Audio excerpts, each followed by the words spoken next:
청취자 여러분 안녕하십니까? 전격 시사 소현정입니다. 서울 시내버스 노사 간 협상이 결렬되면서 오늘 아침 첫 차부터 총파업에 돌입했다는 소식 먼저 전해드리고요. 더불어민주당 윤리심판원이 공천헌금 수수 의혹 등을 받는 김병기 의원에 대해 제명 결정을 내렸습니다. 김병기 의원은 재심을 청구하겠다고 반발하고 있는데요. 이번 보궐선거에서 최고위원회에 당선된 강득구 의원에게 당내 현안에 대해 자세히 들어보겠습니다. 오늘 오전 국회에선 이준석 개혁신당 대표의 제안으로 장동혁 국민의힘 대표와 이 대표가 만납니다. 민주당 공천헌금 의혹, 통일교 특검 등 연대의 속도가 붙는 모양새인데 잠시 후 직접 이 대표를 만나보도록 하겠습니다. 청취율 조사 기간입니다. 02로 시작하는 전화 잘 받아주시고요. 청취율 조사 전화 받으시면 KBS 1라디오 전격 시사 잘 듣고 있다는 말씀 부탁드립니다. 전격 시사는 KBS 콩과 유튜브로도 실시간 방송되는데 유튜브 댓글이나 KBS 콩 어플, 문자 샵 9730으로 의견 주시면 추첨을 통해 커피 쿠폰 보내드리니 많은 참여 부탁드리겠습니다. 샵 9730은 짧은 문자 50원, 긴 문자 100원입니다. 1월 13일 화요일 전격 시사 출발합니다.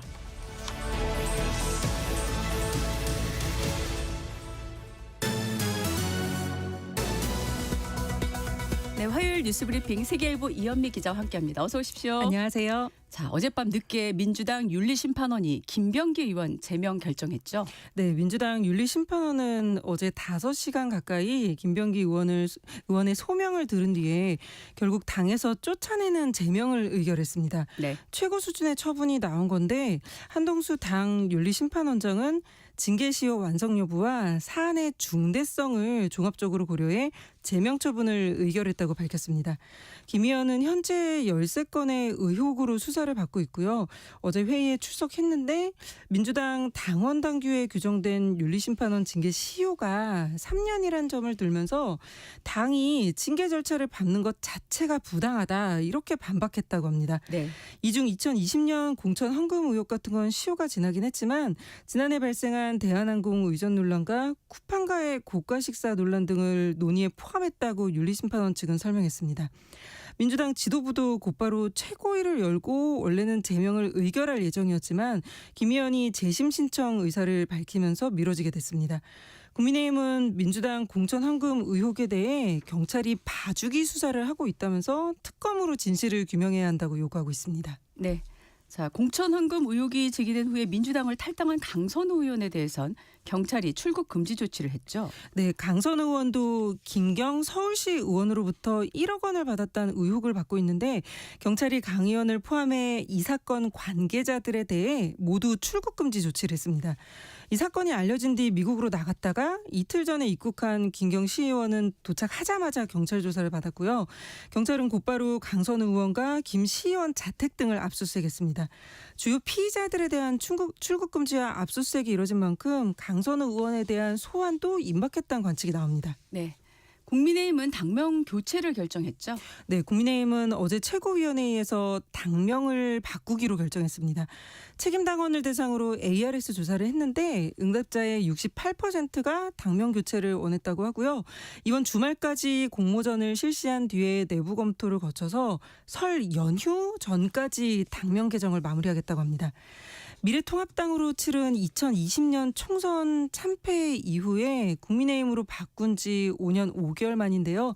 당 관계자는 자유민주주의와 시장경제, 안보 등 보수 가치를 이름에 담는 방안을 검토 중이라고 밝혔습니다. 네, 오늘 첫 차부터 파업에 돌입하겠다고 예고했던 서울 시내버스 노조가 결국 사측과 협상이 결렬되자 파업을 시작했어요. 네, 서울시 버스노조와 사측인 서울시 버스운송사업조합은 오늘 새벽 1시 30분쯤 임단협 협상 결렬을 선언했습니다. 어제 오후 3시부터 10시간 넘게 마라톤 협상을 이어갔지만 합의점을 찾지 못하면서 노조는 오늘 오전 4시부터 예정대로 총파업에 돌입했습니다.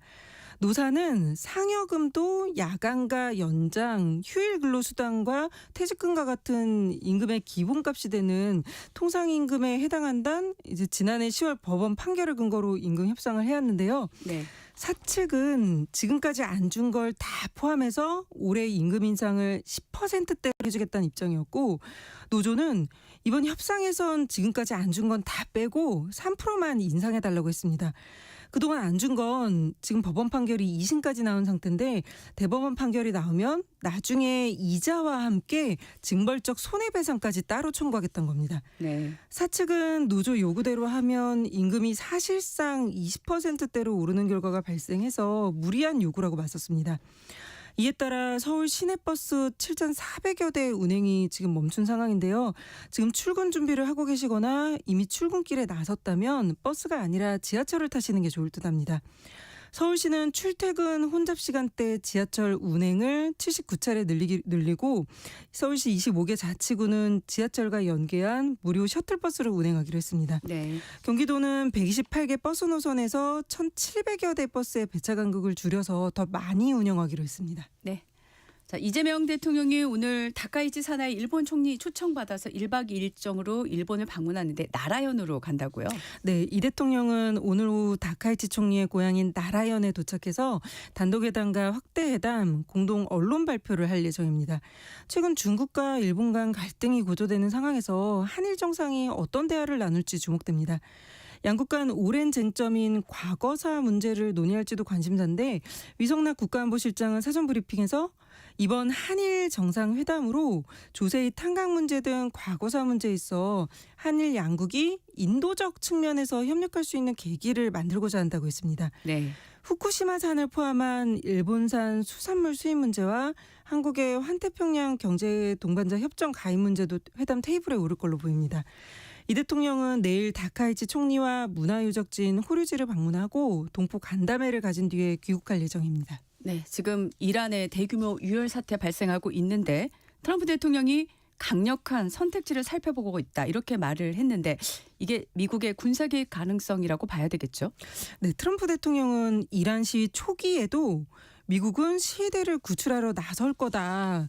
우리는 출동할 준비가 돼 있다며 개입할 가능성을 언급했었는데, 어제는 미국 기자들이 이에 대해 묻자 우리는 이 사안을 매우 심각하게 보고 있고 몇몇 강력한 선택지들을 살펴보고 있다고 밝혔습니다. 그러면서 1시간마다 이란 상황을 보고받고 있어서 상황에 따라 결정하게 될 거라고 했는데요.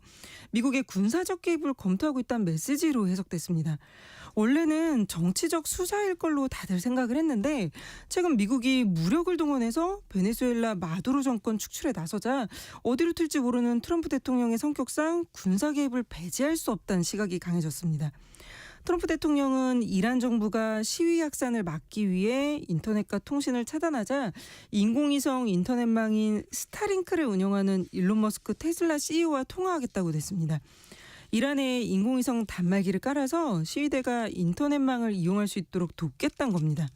그러면서도 이란 지도자들이 어제 전화했고 이란 정부가 미국과의 협상을 원하고 있다며 일단 대화를 하겠다는 의지를 내비쳤습니다.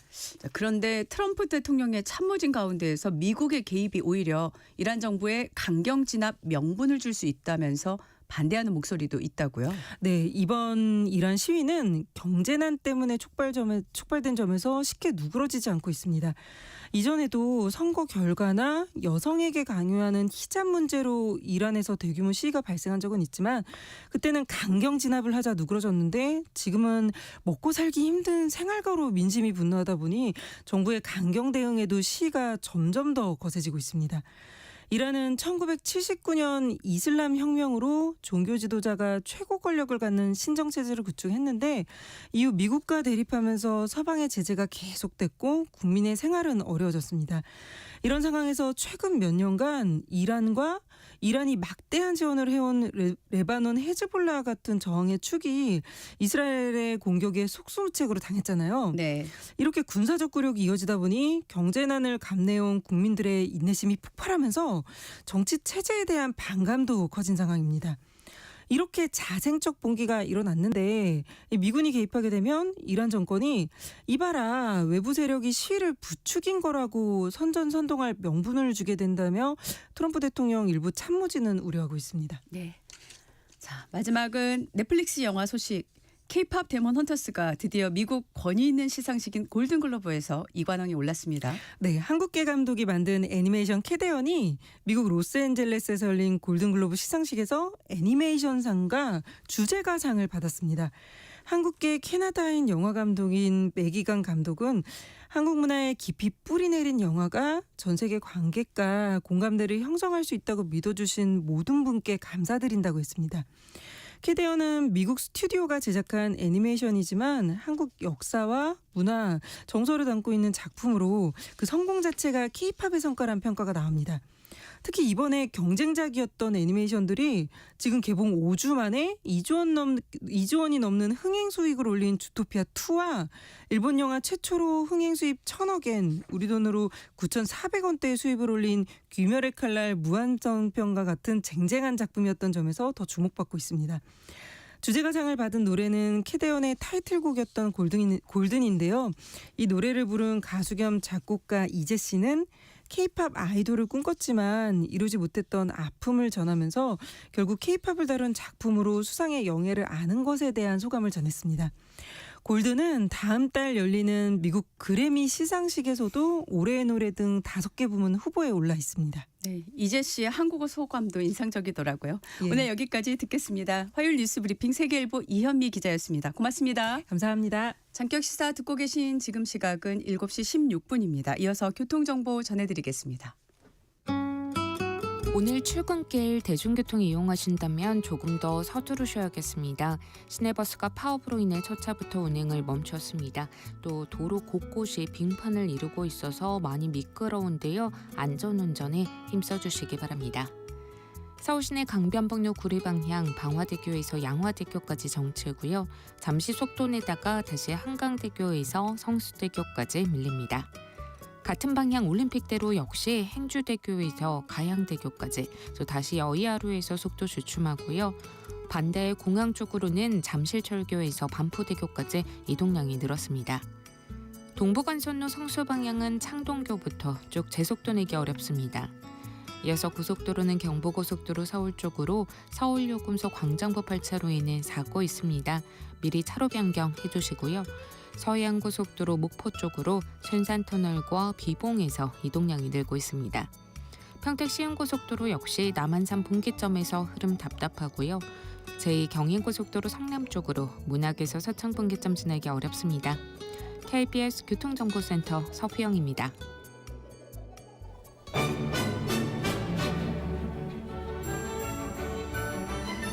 실시간 증시 현황과 전망을 발빠르게 전해드립니다.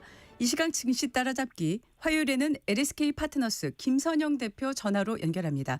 대표님 안녕하세요. 네, 기자님 반갑습니다. 네, 미국 지금 현지 시간 월요일인데 먼저 미국 시장 마감 시황부터 정리해 주시죠. 네, 일단 오늘 미국 지수도 결국 종가 기준을 보면 상승 마감을 했다라고 좀 보시면 될 것 같습니다. 일단 장 초반부터 이제 미증시 같은 경우는 이제 기술주랑 에너지 위주가 좀 계속 강세를 좀 보이고 있는 그런 상황이 이어지고 있는데요. 다우존스는 종가 기준으로 0.17%, 나스닥은 0.26%, S&P 500은 0.16% 올랐습니다. 사실 뭐 상승이라고 보기에 좀 민망한 수준이긴 하지만 그렇다 하더라도 최근에 최고점을 계속 경신하면서 올라오고 있는 상황이기 때문에 이런 것들은 체크해 주시면 될 것 같고요.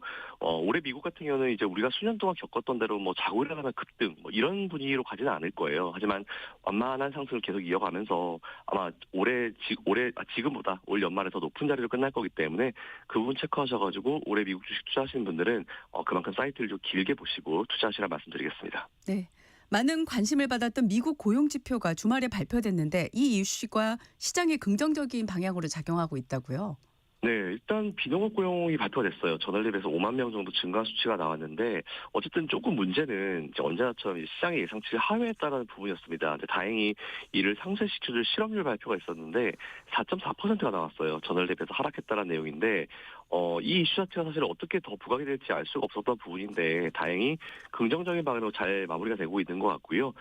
최근에 일각에서는 경기 침체 가능성이 또 부각이 되고 있어서 저는 또 그분들이 왜 그러실까라는 생각을 가지고 있는데 다행히 지표들로 인해서 완만한 조정 쪽으로 가지 않을까라는 그런 결론으로 이어지고 있는 것 같아서 다행이라고 생각하고 있습니다. 구글 모회사인 알파벳이 역대 네 번째로 시총 4조 달러를 돌파했다고요? 네, 이미 시간 문제였었던 부분인데요. 전일보다 1% 정도 올라가면서 시가총액 4조 달러를 넘어섰다라는 소식이 들려왔습니다.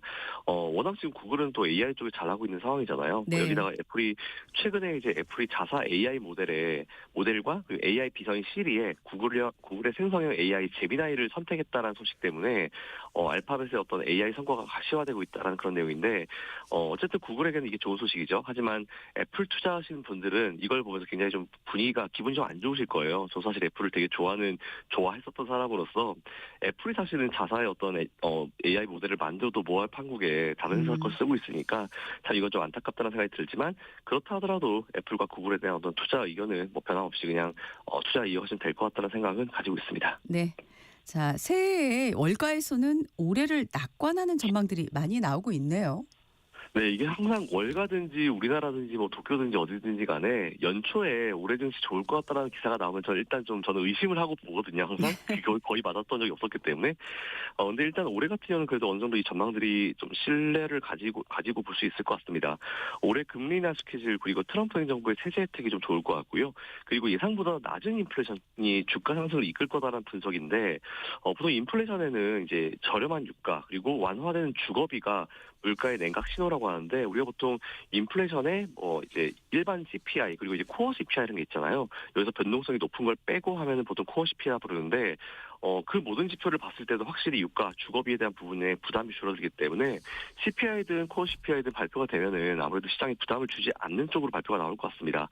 마침 오늘 밤에 이제 발표가 돼요, CPI. 근데 일단 현재 2.7% 지난달과 동일할 것으로 예상하고 있는 상황인데, 일부 전문가들도 그런 얘기를 하더라고요. AI로 인해서 급격한 일자리가 대체될 것이다라는 우려가 있는데, 가능성은 있지만 급격하다라고 저는 보기는 어려운 게, 저도 지금 시중에 있는 AI를 다 쓰고 있긴 하거든요, 생성 AI를. 근데 네. 아직까지 사람 따라오려면 멀었다. 결정적인 순간에 항상 실수하더라. 이런 생각을 가지고 있기 때문에 이렇게 빠른 시기에 대체가 될 가능성이 높다라고 보진 않아서 이런 불필요한 우려는 안 하셔도 될 것 같다라는 생각을 가지고 있습니다. 네. 자, 밤새 우리나라 관련 ETF 흐름은 어땠을까요? 일단은 전반적으로 분위기는 괜찮은 것 같아요. 확실히 우리나라 증시도 지금 최근에 강세를 이끌고 가고 있는 그름이 이어지고 있는 것 같은데요.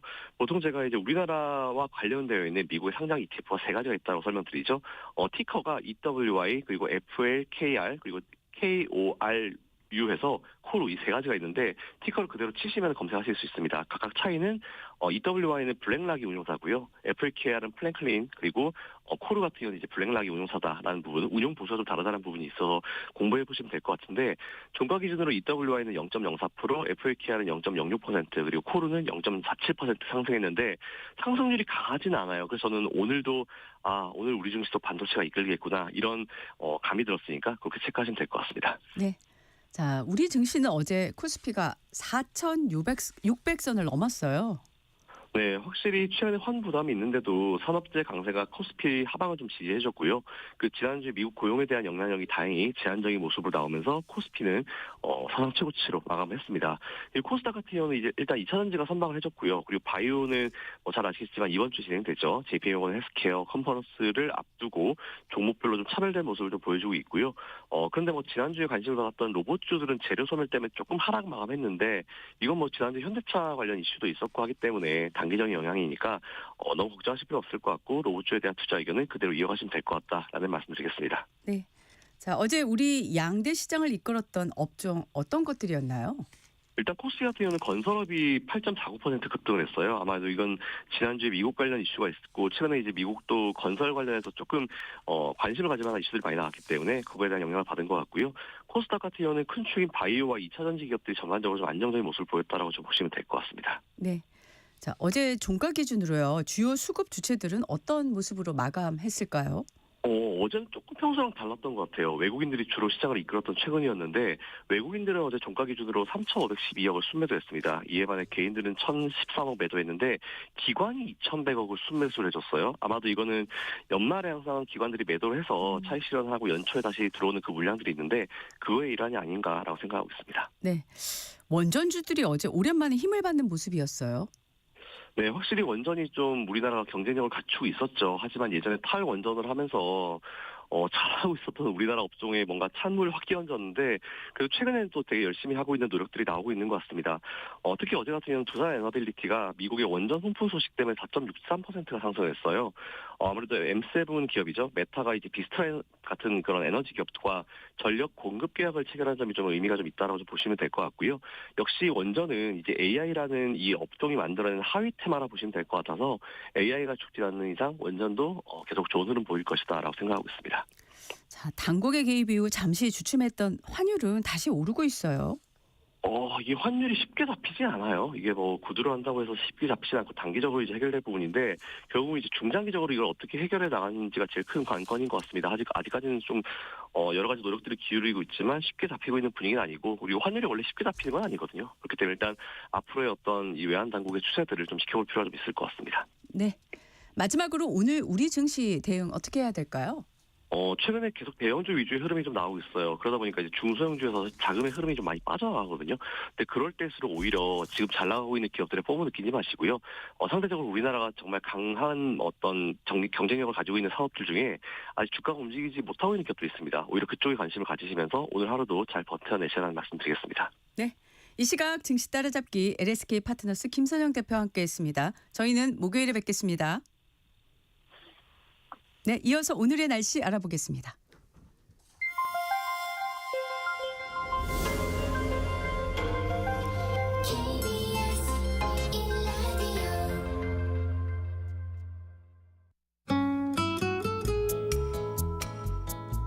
네, 화요일 날씨 이설아 기상캐스터와 함께 알아보겠습니다. 어서 오십시오. 네, 안녕하세요. 오늘 아침 차에서 내렸는데 도로가 정말 많이 미끄럽더라고요. 지금 눈이 그친 뒤에 도로 살얼음 블랙 아이스가 만들어진 곳이 많죠. 네, 블랙아이스는 비나 눈이 내린 뒤 아스팔트의 틈 사이로 수분이 스며들고 밤사이 도로 위에 아주 얇게 얼어붙은 겁니다.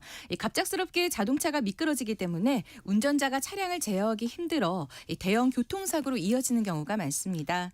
도로 살얼음이 자주 발생하는 출퇴근 시간에는 평소보다 더 유심히 전방 시야를 확인해야 하며 또한 앞차와의 안전거리 유지를 필수로 해야 합니다. 도로가 결빙되어 생기는 사고인 만큼 상대적으로 기온이 낮은 그늘진 산모퉁이, 터널 입출구, 다리가 접해 있는 교각 지점 등 상습 발생 지역에서는 즉시 정지 가능한 속도로 서행하셔야겠습니다. 네. 자, 어제 추웠는데 오늘 아침은 어제보단 살짝 주춤한 것 같아요.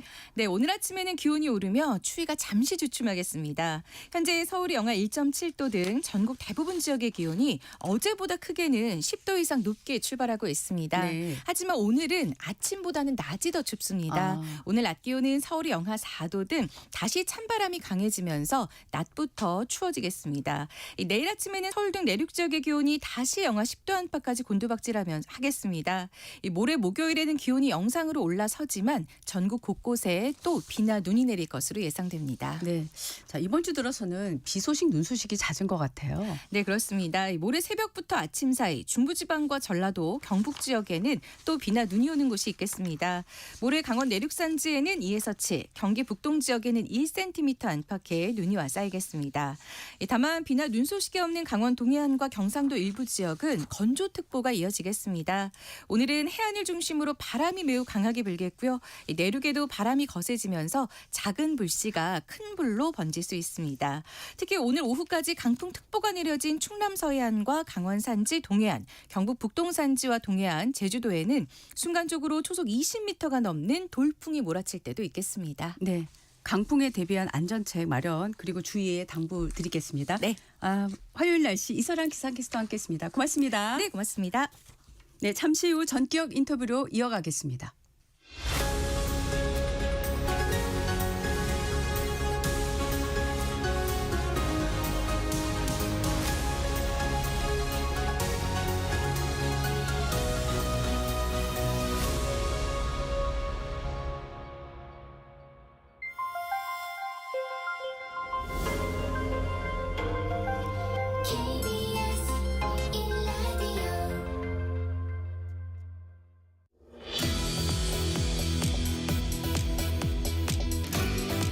전격 인터뷰 이준석 개혁신당 대표 나오셨습니다. 어서 오십시오. 네, 안녕하십니까?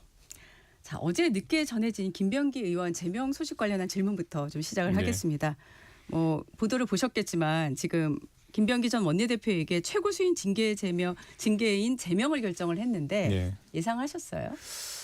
그러니까 이 윤리위라는 게 저도 당해봤지만은 원래 고무줄잣대입니다. 네, 그래서 지금 민주당의 현안을 놓고 보자면은 뭐 강선 의원도 있을 것이고, 네. 그다음에 뭐 장경태 의원 그리고 뭐 이 김병기 의원 정도가 최근에 불거진 문제들인데 장경태 의원 건에 대해 가지고는 제 수사 결과를 지켜보자는 판단한 거잖아요. 그렇죠. 그런데 김병기 전 원내대표에 대해 가지고는 정광석과 같이 수사 결과를 기다려보지도 않고 이런 판단하게 된 것이거든요. 정치적인 타벌이 작용했다 볼 수밖에 없죠. 네, 그래서 저는 이거는 김병기 원내대표 입장에서는 굉장히 억울할 것이다. 하지만 김병기 의원 입장에서 억울하다. 그거는 네. 그 실제 한 행동에 대해서 억울한 것이 아니라 왜 나만 갖고 왜 이래 뭐 이런 거 있잖아요. 아, 네. 예. 근데 뭐 국민들의 입장에 봤을 때는요. 명징하게 이거는 이미 뭐 돈 관련 문제 그리고 갑질 관련 문제가 이제 국민들이 봤을 때는 사실관계가 타당하다 보기 때문에 네네. 국민들은 억울하게 생각 안 할 것 같습니다. 네. 예. 바로 그래서 그런지 예. 그 지금 재심을 청구한다고 밝혔거든요. 예, 예. 김 의원이 앞으로 어떻게 나아갈 걸로 보세요? 재심 청구한다고 그렇게 받아들여질 확률이 높지 않잖아요. 그렇기 때문에 김병기 의원 입장에서는 여기서 본인이 위협적인 카드를 들고 있느냐 아니냐가 유일한 변수일 걸로 보입니다. 위협적인 카드. 아무래도 그 여당의 요직이 있었고 네. 그러다 보면은 너 죽고 나 죽고 하자라는 식으로 나올 수도 있는 거거든요. 네, 그거는 지금 이게 정치인들이 보통 성추문이나 아니면은 돈 관련 문제에 연루되게 되면은 이거는 나중에 정치를 다시 할 길이 없다고 생각해가지고 네네. 이판사판을 가는 경우가 있거든요. 네, 근데 그런 가능성이 있는 정도가 마지막이 아닐까 생각합니다. 네. 그러면 지금 사실 재심 청구를 하겠다고 밝혔기 때문에 네. 지금 민주당에서 할 수 있는 그 절차들이 잠깐 스톱이 될 수 있지 않습니까? 네. 그래서 나오는 게 이제 정청래 대표의 비상징계권 얘기가 나오고 있는데 비상징계권 발동할 걸로 생각하세요? 비상징계권은 뭐 너무 남용하면 안 되는 겁니다. 그리고 이미 뭐 윤리심판원에서 이런 정도의 판단했기 때문에 예. 정청래 대표는 오히려 이거를 가지고 꽃놀이패처럼 이제 계속 활용을 하지 않을까 그런 생각입니다. 아 그렇군요. 바로 내릴 것 같지는 않다. 예, 예. 지금 강선 의원에 의해서 이제 김병기 의원까지 제명 결정을 하면서 네. 민주당이 어쨌든 그 12일 어제부터 오늘까지 이렇게 속도를 이렇게 내고 있는 분위기인데 네.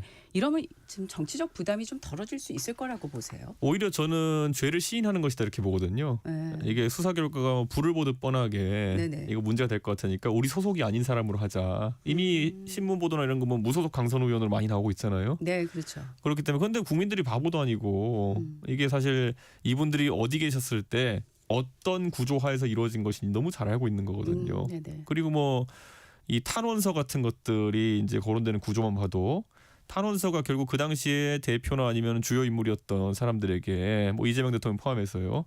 이게 전달되었는데 다시 이제 또 사실 탄원 대상자에게 넘어왔다든지 이런 것들은 계속 국민들과 언론이 관심 가질 수밖에 없는 사안이죠. 네네. 그러니까 조직적인 부패가 있었고 계속 이제 일탈인 것처럼 하려고 하거든요.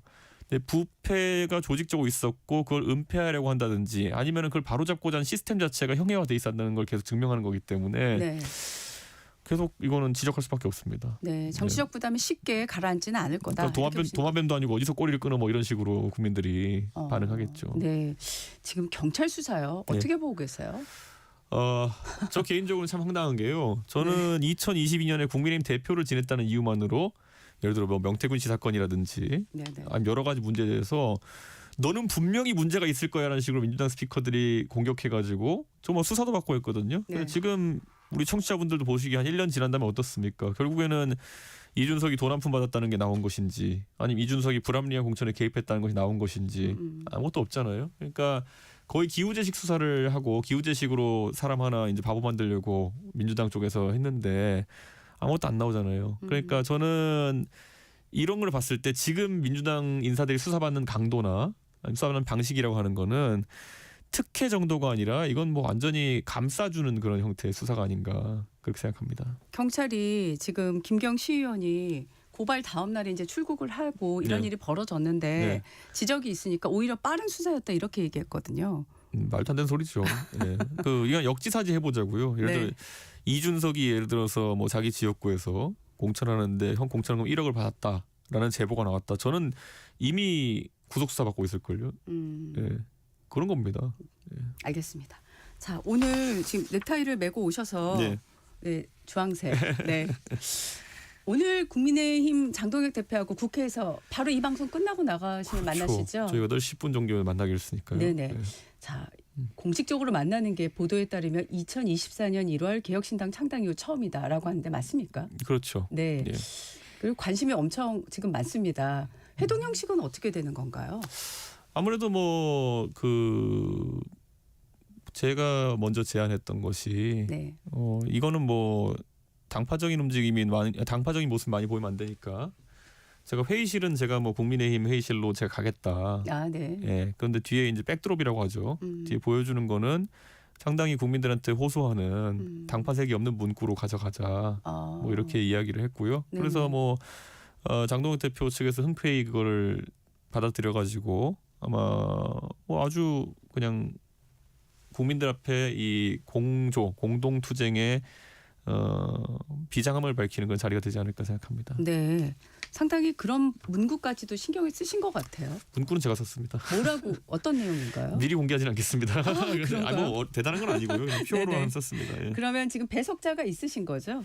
배석자는 대변인들을 네네. 배석했습니다. 예. 자, 의제가 공천원금 특검, 통일교 금품수속 의혹 특검 요 두 가지로 그냥 한정되는 건가요?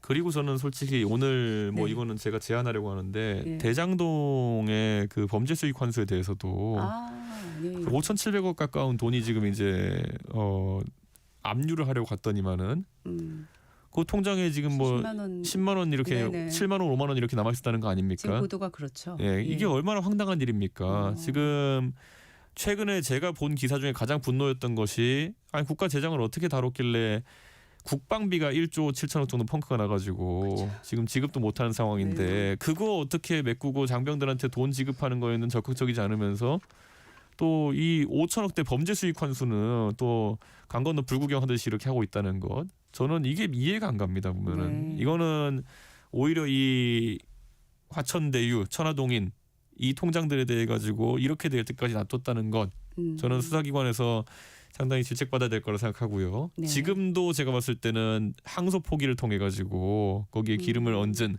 지금 정권도 상당히 비판받을 요소가 크다. 네네. 저는 항소 포기 같은 경우는요.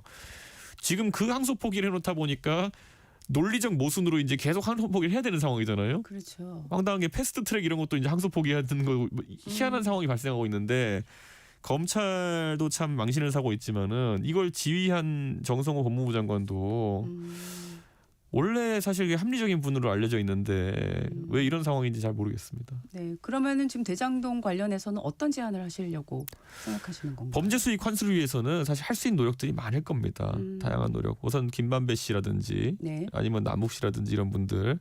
사실 김만배 씨는 신병이 확보되는 상황이고 뭐 남욱 씨도 지금 뭐 본인이 뭐 앞으로 대한민국에서 경제 활동을 하려 그러면은 계속 제약을 받을 수밖에 없는 상황이기 때문에 네네.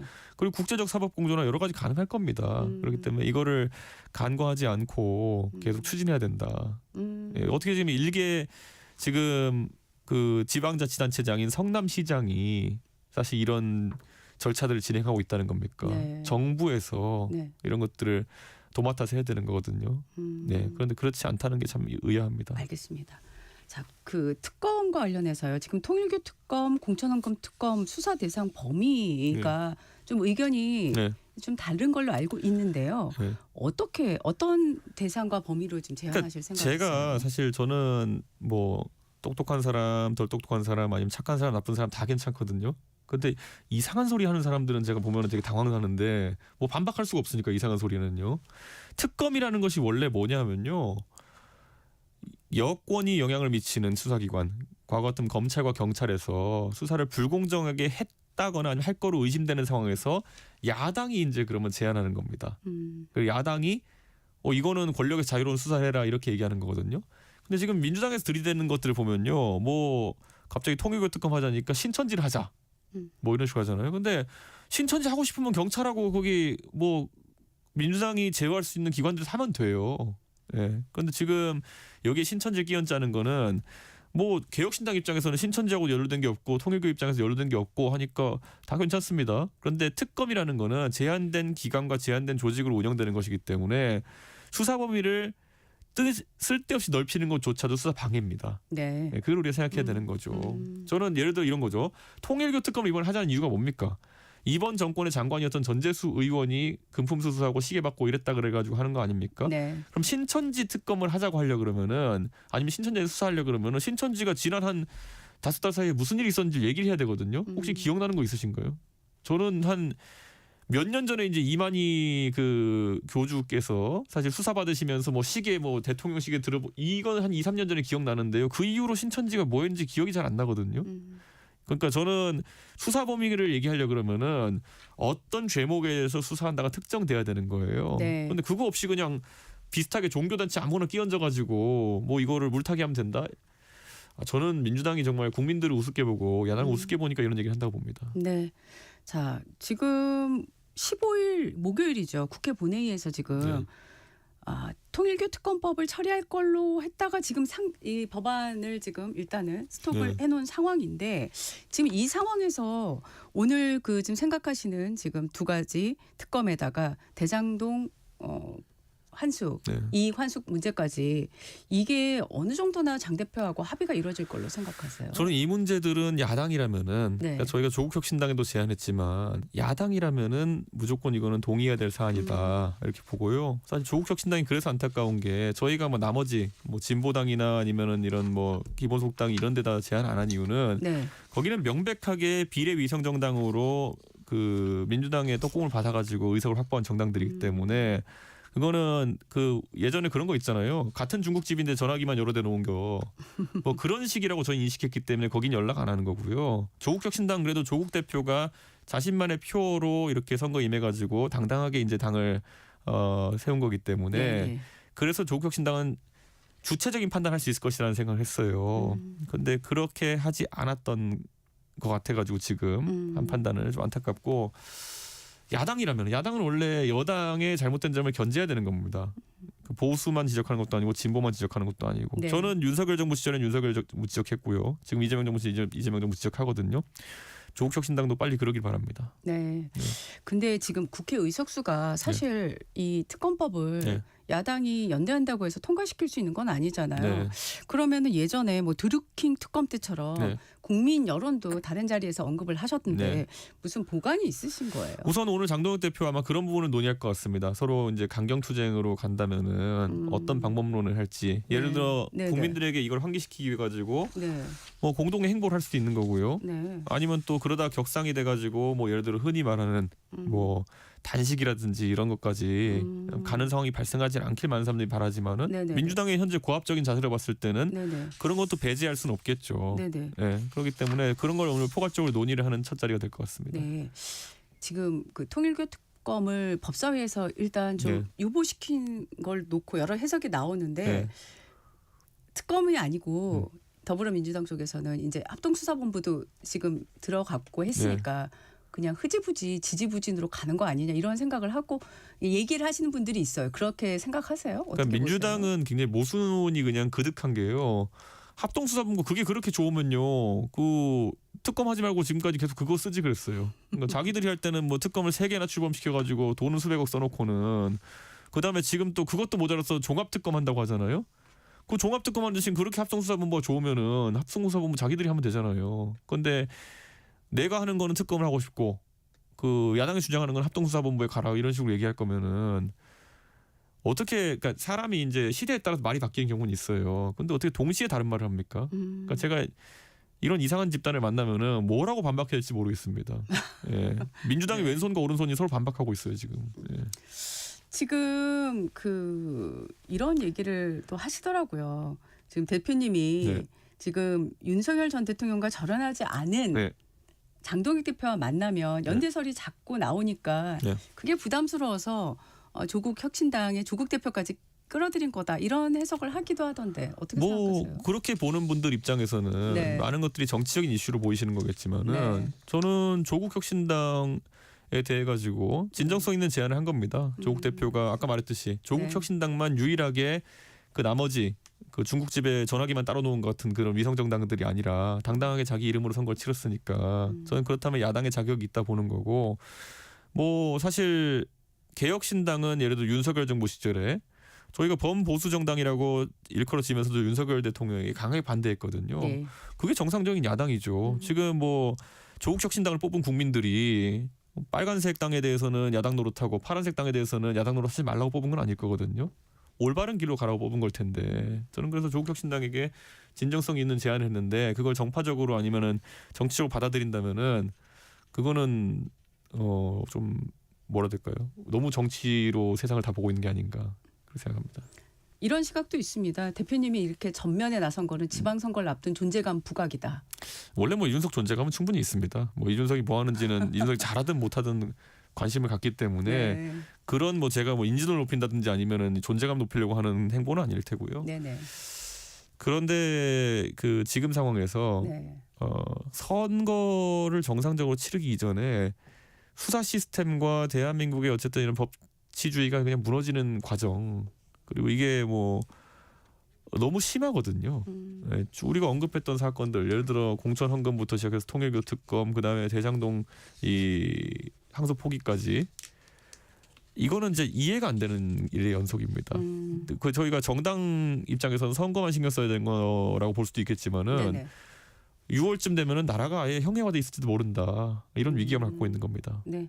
자, 오늘 장동혁 대표와 만나면요. 지금 19일에 예정돼 있는 인사청문회 네. 이혜훈 기획예산처 장관 후보자에 대한 인사청문회에 앞서서 뭐 지명 처리 요구라든가 이런 것도 생각하고 계십니까? 거기에 대해서는 아직까지 고민 안 했고요. 네. 근데 뭐 다 아시겠지만 지금 이혜훈 후보자의 청약 관련된 문제라든지 이런 것들 사실 저희 천하람 의원이 지금 밝혀내는 것들이거든요. 그러니까 인사청문회에서 인사청문위원으로서 개별 국회의원들이 최선의 노력을 다해야 되는데 저희 세석의 개혁신당이 지난 쿠팡 청문회도 그렇고 이번에 또 이 이혜훈 후보자 청문회도 그렇고 저희가 의정 활동하는 만큼 국민의힘도 덩어리에 맞게 열심히 해주시면은 아마 그게 공조가 아닐까 그런 생각입니다. 네. 자, 지금 지방 선거 연대에 대해서는 네. 계속 질문을 받는데 네. 계속 딱 선을 긋고 계세요. 그 연대에서 얻을 게 없지 않습니까 저희가? 그런데요. 네. 그러면 가정이지만 국민의힘에서 윤 전 대통령과 절연을 선언하면 네. 그럼 연대할 수 있습니까? 저는 뭐 사실 애초에 윤 대통령의 절연 문제를 저는 어떤 조건으로 보지도 않고요. 네. 그 뭐 사과해라 말아 논란이 있던데 네네.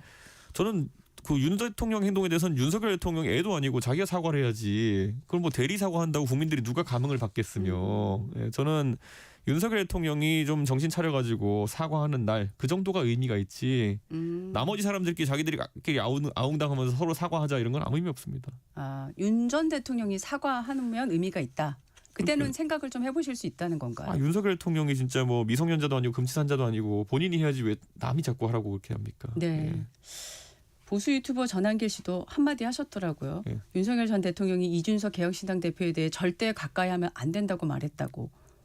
이 발언은 어떻게 보셨어요? 그러니까 굉장히 윤석열 대통령이 얼마나 사람을 주변에 잘 못 쓰고 그리고 비정상적인 인물들 가까이 했는지가 드러났잖아요. 그러니까 윤석열 대통령이 가까이 하고 싶었던 건 김용현 이런 사람이고 가까이 하기 싫었던 건 이준석 이런 거잖아요. 그런데 그러면은 오히려 제가 정상인의 범주에 들어간다는 것을 증명하는 거 아닐까라는 생각하고요. 네. 세상에 전한길 씨를 대한민국 정치에서 다룰 때마다 대한민국 정치의 격이 떨어진다라고 생각하는 게 저분이 뭐 사실 계엄식에도 선동 이렇게 막 하고 뭐 전체적으로 지금까지 정치적 발언하면서 대한민국에 득된 게 뭐가 있나요? 그냥 본인 뭐 하고 싶은 말 하고 다니면서 정치 혼탁하게 만들었지. 그리고 저는 저런 분들은 뭐 지금 수사받을 것도 많은 걸로 알고 있는데 수사나 받았으면 좋겠습니다. 네. 지금 그 선거를 앞두고 연대의 가능성에 대해서는 딱 끊고 계시긴 한데 네. 지금 개혁신당에서 서울하고 부산은 지금 대략 후보로 이제 결정이 되신 거잖아요. 예, 그렇습니다. 막판에라도 뭐 국민의힘에 누가 이제 서울시장 후보가 되든지 간에 네. 연대할 수 있는 가능성 아예 0입니까? 저희는 사실 시건을 잘 안 하는 편입니다. 그래서 제가 지난 총선 때도 창당할 거야라고 한다면 창당했고요. 네. 대선 때도 완주할 거야 한다면 완주했고요. 저희는 사실 저희가 굉장히 신중하게 입장을 정하고 거의 그 입장을 지키는 편입니다. 네. 그렇기 때문에 국민의힘에서도 뭐 본인들이 생각하는 만큼 이런 호락호락하지 않을 거라는 생각할 겁니다. 네. 경기지사 출마 가능성에 대해서도 언급을 좀 하셨어요. 완전히 닿지는 않으셨더라고요. 아니, 저는 머릿속에 동탄밖에 없으니까 네. 동탄 주민들이 지금 뭐 교통 문제라든지 아니면 여러 가지 문제 때문에 고민하고 계신데 저한테 만약 다수의 동탄 주민들이 당신이 더 큰 권력을 가져가지고 경기도지사가 되어서 동탄의 문제 해결해달라. 그러면 제가 검토해 볼 수 있겠지만은 지금은 오히려 저의 역할을 아니 화성시의 시장이고 국회의원이고 전부 다 민주당이고 당신 하나 개혁신당인데 당신이 그 안에서 바른 소리 해줘서 고맙다 이런 얘기를 많이 듣기 때문에 네네. 뭐 앞으로 시간이 있기 때문에 지켜보겠습니다. 근데 지금 상황에서는 굉장히 그 주민들 입장에서는 화성시에서 할 말할 수 있는 유일한 국회의원으로서 역할 해달라는 얘기가 더 큽니다. 네. 그러면 대표님이 안 나오시면요. 경기지사 후보로는 당내에서 누굴 내세울지 보관이 저희도 있으신가요? 접근해서 이 준비 중인 후보가 있는데요. 지금 뭐 워낙 경기도지사 선거에 대해서 네. 어렵다 보는 사람들이 있기 때문에 네, 그분이 예. 용기를 내시길 바랄 뿐입니다. 아, 네. 그분이 용기를 내길 기다리고 네. 계신 상황이었군요. 네네. 자, 지금 화제가 되고 있습니다. 지방선거 온라인 공천. 계속 제가 지난해 질문을 드렸어요. 언제쯤 그 온라인 공천 네. 시스템을 근데 이제 오픈하신 거죠, 이게. 예. 99만 원 무슨 999원처럼 일부러 그 비용을 예. 하신 게 합리적인 결정이신 건가요? 예, 저희가 그 사실 선거 비용이라고 하는 건요. 네. 원래 우리가 현수막 비용 이런 거 예를 들어 분양 현수막 다시는 분들 이분들은 한 7,000원 10,000원에 답니다. 한 건당 예. 플래카드 하나당. 그런데 네. 선거 현수막은 선거 때가 막 15만 원, 20만 원까지 단가가 올라갑니다. 그게 왜 그러냐면은 사실 선관위에서 나중에 양당은 환급을 해주기 때문에 네네. 대부분 그렇기 때문에 아예 그 사업하시는 분들이 비싸게 책정하는 경우가 있거든요. 그런 거품 다 빼고 저희가 이제 선거를 할 수 있다라는 거고요. 네네. 99만 원이라는 것도 저희가 받는 금액이 아닙니다. 사실은 홍보물 패키지로 저희가 이 홍보물 패키지를 자동화해가지고 만든 거에 대한 거고요. 네네. 저희 선거에 대한 공천 심사 비용은 완전 무료입니다. 네. 그렇기 때문에 자기가 재능과 능력만 있으면은 그리고 의지만 있으면은 저희 온라인 공천을 통해서 무료로 공천받을 수 있습니다. 근데 이제 제가 예. 보도를 보고 저는 예. 경험이 없기 예, 때문에요. 예. 통상 기초의원 출마에 3천만 원, 광역의원은 5천만 원 이상이 예. 든다. 그런데 그동안에 각 당들이 이 심사비 등을 받아가지고 네. 이걸로 나중에 지방선거가 끝나면 수입을 올렸다. 네. 이거 사실입니까? 그렇죠. 실제 그 구의원부터 나중에 단체장까지 네. 보통 공천 심사료를 한 많게는 300만 원, 400만 원까지 받습니다. 네. 거기다 특별 당비라는 걸 또 받아요. 아. 그래가지고 공천을 받게 되면 상당한 돈이 들어가게 되고 네네. 그러다 보니까 젊은 세대는 차단이 돼 있는 경우죠. 많죠. 내가 이걸 공천 한번 받아보려고 심사료를 몇백씩 낼 수는 없잖아. 이런 경우 많고 네네. 실제로 지방선거는 후보가 거의 한 당에서 2, 3천 명 나오기 때문에 그러면은 뭐 한 300씩만 걷어도 얼마입니까? 100억입니까? 100억입니다. 그러면 제가 이런 질문이 당연히 네. 생각이 나요. 네. 다른 당은 네. 이걸 받아서 당 운영에 쓸 거 아니겠어요? 네. 개혁신당 안 쓰셔도 괜찮으세요? 저희는 당에 굉장히 슬림화 효율화를 잘 해놔서 지난 대선 때도 보면은 저희가 타당에 한 15분의 1 정도 돈을 써가지고 대선을 치렀거든요. 네. 저희는 제가 국민의힘이 있을 때도요. 국민의힘 대표할 때 민주당보다 100억을 덜 쓰고 대선을 치렀어요. 그래서 이겼거든요. 그러니까 사실 이게 다 국민 세금입니다. 우리가 정당 보조금과 함께 선거 공영제를 하고 있기 때문에 국민 세금인데 이런 것들을 최대한 아끼는 것이 또 정당의 그 본분이거든요. 그래서 저희는 항상 이 길로 가겠습니다. 다른 당도 이렇게 할 수 있다는 얘기네요. 그러면. 제가 국민의힘 대표할 때는 할 수 있었다 생각하고 추진했었죠. 근데 요즘은 뭐 그럴 생각이 없어 보입니다. 네. 반응 주변에서 어떻습니까? 젊은 세대랑 그리고 특히 경력 단절 여성 이런 쪽에서 반응이 좋습니다. 경력 단절 여성에서요? 왜냐하면은 사실 경기도권에 제가 동탄이지만은 네. 이런 데만 봐도 뭐 남편은 또 이 직장 따라가지고 그 서울에서 원래 일하시던 분들이 아이들 키우고 근데 아이들이 일정 나이까지 크게 되면은 네네. 나도 배울 만큼 배웠고 동네 사정을 너무 잘 알고 그러면 내가 이런 지방 행정에 아니면 지방 의회에 진출해 가지고 뭔가 하고 싶은데 네. 지금까지는 돈도 많이 들고 뭐 거기다가 지금까지는 이번에 김병기 의원 사태나 강선우 의원 사태도 드러났지만은 뭐 1억씩 줘야 되는 거예요, 저기는? 아니면은 가 가지고 뭐 계속 그 수발 들면서 뭐 국회의원 와이프분 수발 들어야 되는 거야? 이건 할 수가 없잖아요. 일반적인 가정주부나 아니면 경력단절 여성 같은 경우에는. 네네네. 그런데 개혁신당에서는 그런 거 없이 할 수 있다. 그러니까 하나의 좋은 그런 선례가 될 겁니다. 전국 단위로 이게 어느 지역에서 제일 좀 평이 좋고 많이 응하실 거로 생각하세요? 경기 남부 지역일 거라 저는 생각합니다. 경기 남부요? 예, 그곳이 젊은 세대와 함께 아까 말했던 능력은 있는데 예를 들어 뭐 남편이 결혼해서 이주하면서 뭐 지금까지 하던 일을 못 하겠다든지 네네. 이런 분들이 굉장히 많거든요. 네.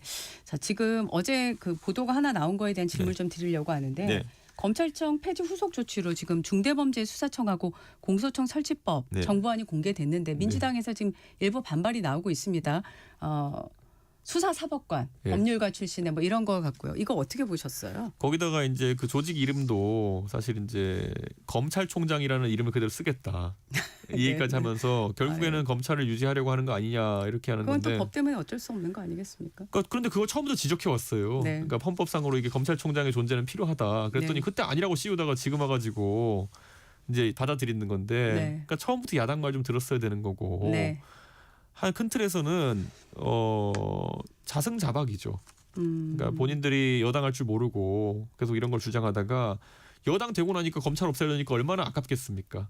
그러니까 이거는 애초에 검찰 개혁이라는 것이 그다지 순수한 동기만으로 진행되지는 않았던 것 같습니다. 짧게요. 16일에 지금 대통령이 예. 오찬 간담회를 청와대에서 하겠다고 네. 가십니까? 제가 그때 국외 출장이 있어가지고 네. 천하람 원내대표 가기로 했습니다. 천 대표를 통해서 무슨 말씀 전달하고 싶으세요? 아직 얘기 안 해봤는데 뭐 천 대표가 할 말이 많을 것 같습니다. 알겠습니다. 예. 네, 지금까지 이준석 개혁신당 대표와 말씀 나눴습니다. 고맙습니다. 감사합니다. 잠시 후 전격 인터뷰 2부로 돌아오겠습니다.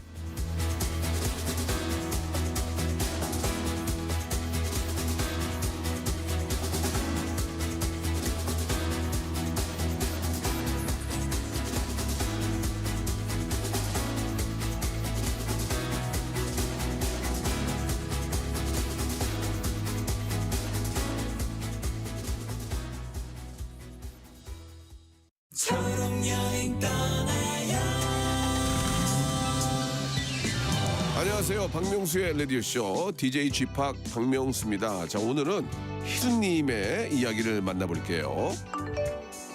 만화가의 꿈을 가진 희수와 한국만화박물관에 다녀왔습니다.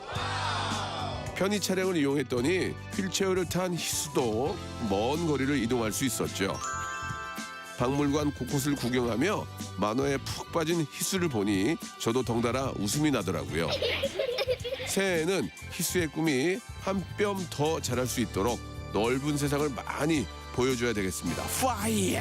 우리 함께 떠나봐요. 어디라도 좋아 좋아. 자 출발해요. KBS 연중 캠페인 초록여행 떠나요는요, 장애인의 자유로운 여행을 응원하는 기아와 그린라이트가 함께합니다. 고된 하루의 웃음, 안방 일렬의 감동,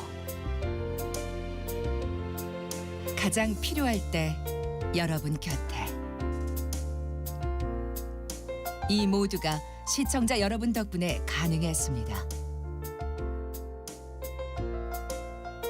방송법 개정에 따라 2025년 11월부터 수신료는 전기요금과 함께 고지됩니다. 수신료 내역은 전기요금 고지서에서 확인하실 수 있습니다. 수신료 문의는 KBS 수신료 콜센터 1588-1801로 연락 주시기 바랍니다. KBS는 언제나 여러분의 소중한 일상과 함께합니다. 수신료의 가치를 실현합니다. 여러분의 KBS.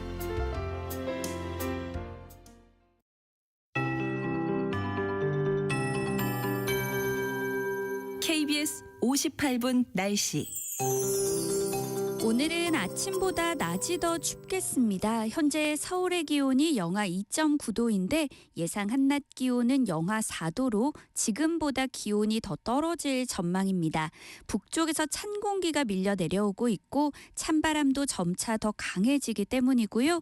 낮 기온이 인천 영하 4도, 강릉 대전 1도, 대구 4도, 광주 5도, 부산 8도 등으로 지금 기온과 비슷하거나 조금 더 낮겠습니다.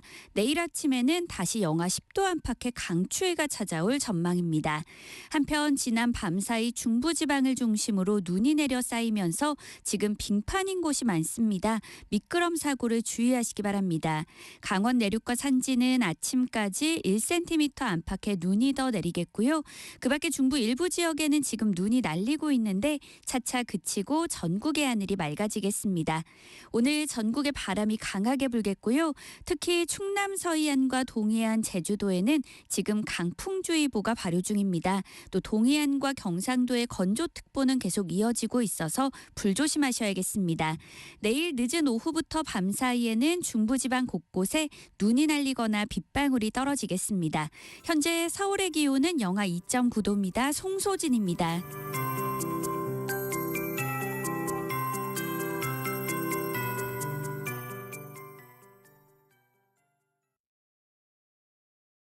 정성을 다하는 국민의 방송 KBS가 8시를 알려드립니다. AM 711kHz, FM 97.3MHz, KBS 1라디오입니다. HLKA.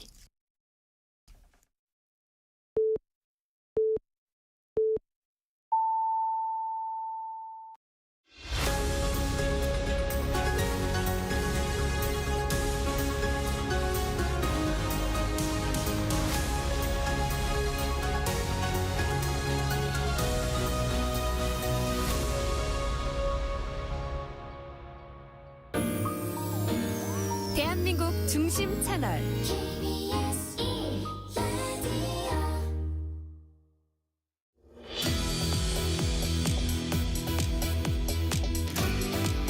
네, 전격 인터뷰 시작 전에 안내 말씀 하나 드리겠습니다.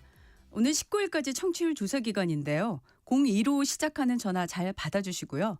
청취율 조사 전화 받으시면 KBS 1라디오 전격시사 잘 듣고 있다는 말씀 부탁드리겠습니다. 전격시사는 KBS 콩과 유튜브로도 실시간 방송되는데 유튜브 댓글이나 KBS 콩 어플 그리고 문자 샵 9730으로 의견 주시면 추첨을 통해서 커피 쿠폰 보내드립니다. 샵 9730은 짧은 문자 50원, 긴 문자 100원입니다. 자, 이번엔 지난 민주당 최고위원 보궐선거에서 최다 득표였죠. 당 지도부에 입성한 강두구 신임 최고위원과 전화로 말씀 나눠보겠습니다. 위원님 안녕하세요. 예, 안녕하세요. 인사드리겠습니다. 강덕구입니다. 네, 일단 최고위원 입성 축하드리고요. 네, 감사합니다. 네, 자 최다 득표로 이제 선출이 되셨어요. 이런 결과 예상하셨습니까? 어느 정도는 예상했습니다. 여론조사 세네 군데에서 계속 해왔는데요. 네. 추이가 막판에는 2위와 1위 사이에 왔다 갔다는 추이여서 네. 중앙위원들까지 합치면 1위가 가능하겠구나라는 나름 생각을 했습니다. 네, 선거운동 과정에서 느끼셨다는 얘기인데 제가 이제 득표하신 걸 보니까 중앙위원 투표에서 1위를 하셨고 당원 투표에서 2위를 하셨더라고요. 예. 자, 의원님이 생각하시기에 중앙위원과 당원 간 표심이 달랐던 이유 그리고 의원님을 지지하는 표심이 보이는 기대는 뭐라고 생각하십니까? 당원들은 아무래도 이성윤 전 의원님이 법사위에서 열심히 활약하셨고요. 또 지난번에 한번 출마를 하셨기 때문에 인지도가 저보다 더 좋았다라고 생각을 하고요. 네. 그리고 저는 당 생활을 비교적 오래 해와서 중앙위원 분들과는 알게 모르게 개인적인 인연들 포함해서 당과 관련된 인연들이 있었기 때문에 이렇게 좀 나름 선전할 수 있는 요인이 되지 않았냐라는 게 제 생각입니다. 네. 선거운동 과정에서 최고위원이 되면 어떤 일부터 중요하게 좀 해달라 이런 얘기 많이 들으셨을 것 같습니다. 어떻습니까? 큰 틀에서 보면 시대 요구. 제일 큰 게 내란 청산 제대로 좀 마무리해달라. 그리고 아무래도 좀 민주당 당원들 상대로 선거운동을 했기 때문에 이재명 정부 성공해야 된다라는 입장과 민생을 제대로 좀 살펴달라. 현장의 목소리를 제대로 들어라. 이런 요구들이 컸다라고 생각합니다. 네. 언론에서 의원님을 거론하면서 친명계로서 레드팀이 될 거다. 이런 관측이 많은데 동의하십니까? 레드팀이라는 표현보다는 균형추 역할, 조종자 역할 이런 입장에서 제가 할 수 있는 역할에 대한 고민을 찾으려고 하고요. 친명이라는 표현을 언론에서 계속 저에게 전제로 네. 저에 대한 기사를 쓰고 그랬는데 당연히 뭐 친명이죠. 그러나 우리 모두가 지금 적어도 최고위원 된 분들 또 현재 최고위원까지 모두가 이재명 정부 성공이라는 큰 입장에서 보면 친명이다 이렇게 감히 말씀드릴 수 있습니다. 네. 자, 최고위원회 시작을 했는데 팀워크 잘 될 거로 생각하십니까? 저는 어제 처음 최고위 참석을 했죠. 네. 근데 생각보다 진지했고요. 생각보다 여러 가지 현안들을 있는 그대로 공유했고요. 아침에 9시에 사전 최고회의를 하고요. 네. 9시 반에 공식 최고회의를 하고 그다음에 끝난 다음에 다시 또 최고위 위원들 만나고 어저께 같은 경우에는 밤 11시에 또 긴급 최고위 간담회를 했습니다. 예. 하루가 생각보다 훨씬 더 빡빡하고요. 그거를 준비하고 또 현안을 파악하는 시간들까지 포함하면 거의 뭐 중노동이라는 표현 쓰면 그렇지만 하루의 상당 부분이 이 최고위와 관련된 그 시간들도 채워줄 수밖에 없다라는 게 제 생각이고요. 네. 우리 모두가 당과 이재명 정부 성공 그리고 국민들의 삶이라는 입장에서 최선을 다해야 된다라는 무거운 책임의식 속에 일하고 있다라는 느낌 받았습니다. 네. 자, 최고위원 되신 분들이 이제 언론에 소감 얘기하시면서 나온 걸 좀 정리해 봤더니 이성윤 문정복 최고위원은 전당원 1인 1표제 재추진을 강조한 걸로 이렇게 전해졌고 위원님께서는 내란 청산 지금 앞서서도 내란 청산을 제일 먼저 언급을 하셨잖아요. 그러면서 대통령 당 지지율에 영향을 미치는 국민 눈높이에 맞지 않는 사안들은 더 이상 결정을 미뤄서는 안 된다 이렇게 얘기를 하셔서 이 말씀이 좀 눈에 띄었어요. 국민 눈높이에 맞지 않는 사안이란 거는 뭐를 가리키는 말씀이실까요? 최근 여러 가지 현안들이 있잖아요.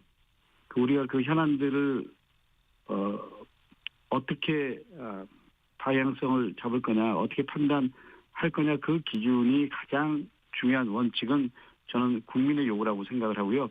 두 번째 끝나도 당당해야 된다. 제가 선택한 결론 그리고 제가 말하는 메시지 이런 것들이 가장 중요한 건 국민 눈높이 그리고 시대정신 그리고 끝나고도 당당해야 된다.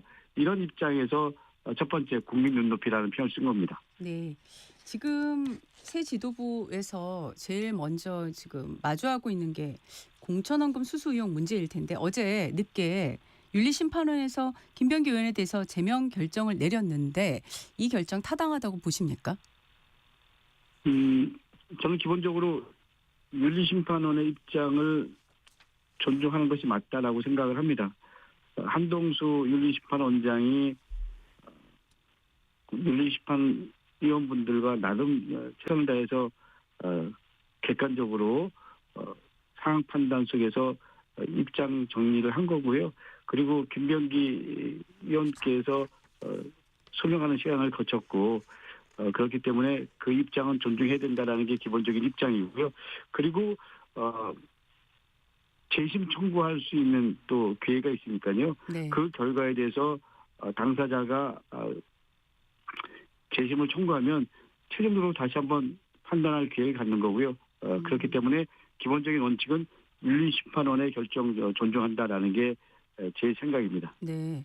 근데 지금 재심 청구 때문에 당에서 지금 의총이라든가 또 최고위원회의 이렇게 그 절차를 거쳐서 징계를 완료하려는 게 또 시일이 더 늦춰질 수 있는데 이게 지금 이런 상태로 가게 되면 더 부담, 여론도 더 안 좋을 수 있을 가능성도 크고요. 그래서 일각에서 당 지도부의 비상징계권 발동 등 결단이 필요하다는 목소리가 있다는 보도가 나오는데 의원님 생각은 어떠십니까? 근데 어저께 제명으로 결정된 거잖아요. 네.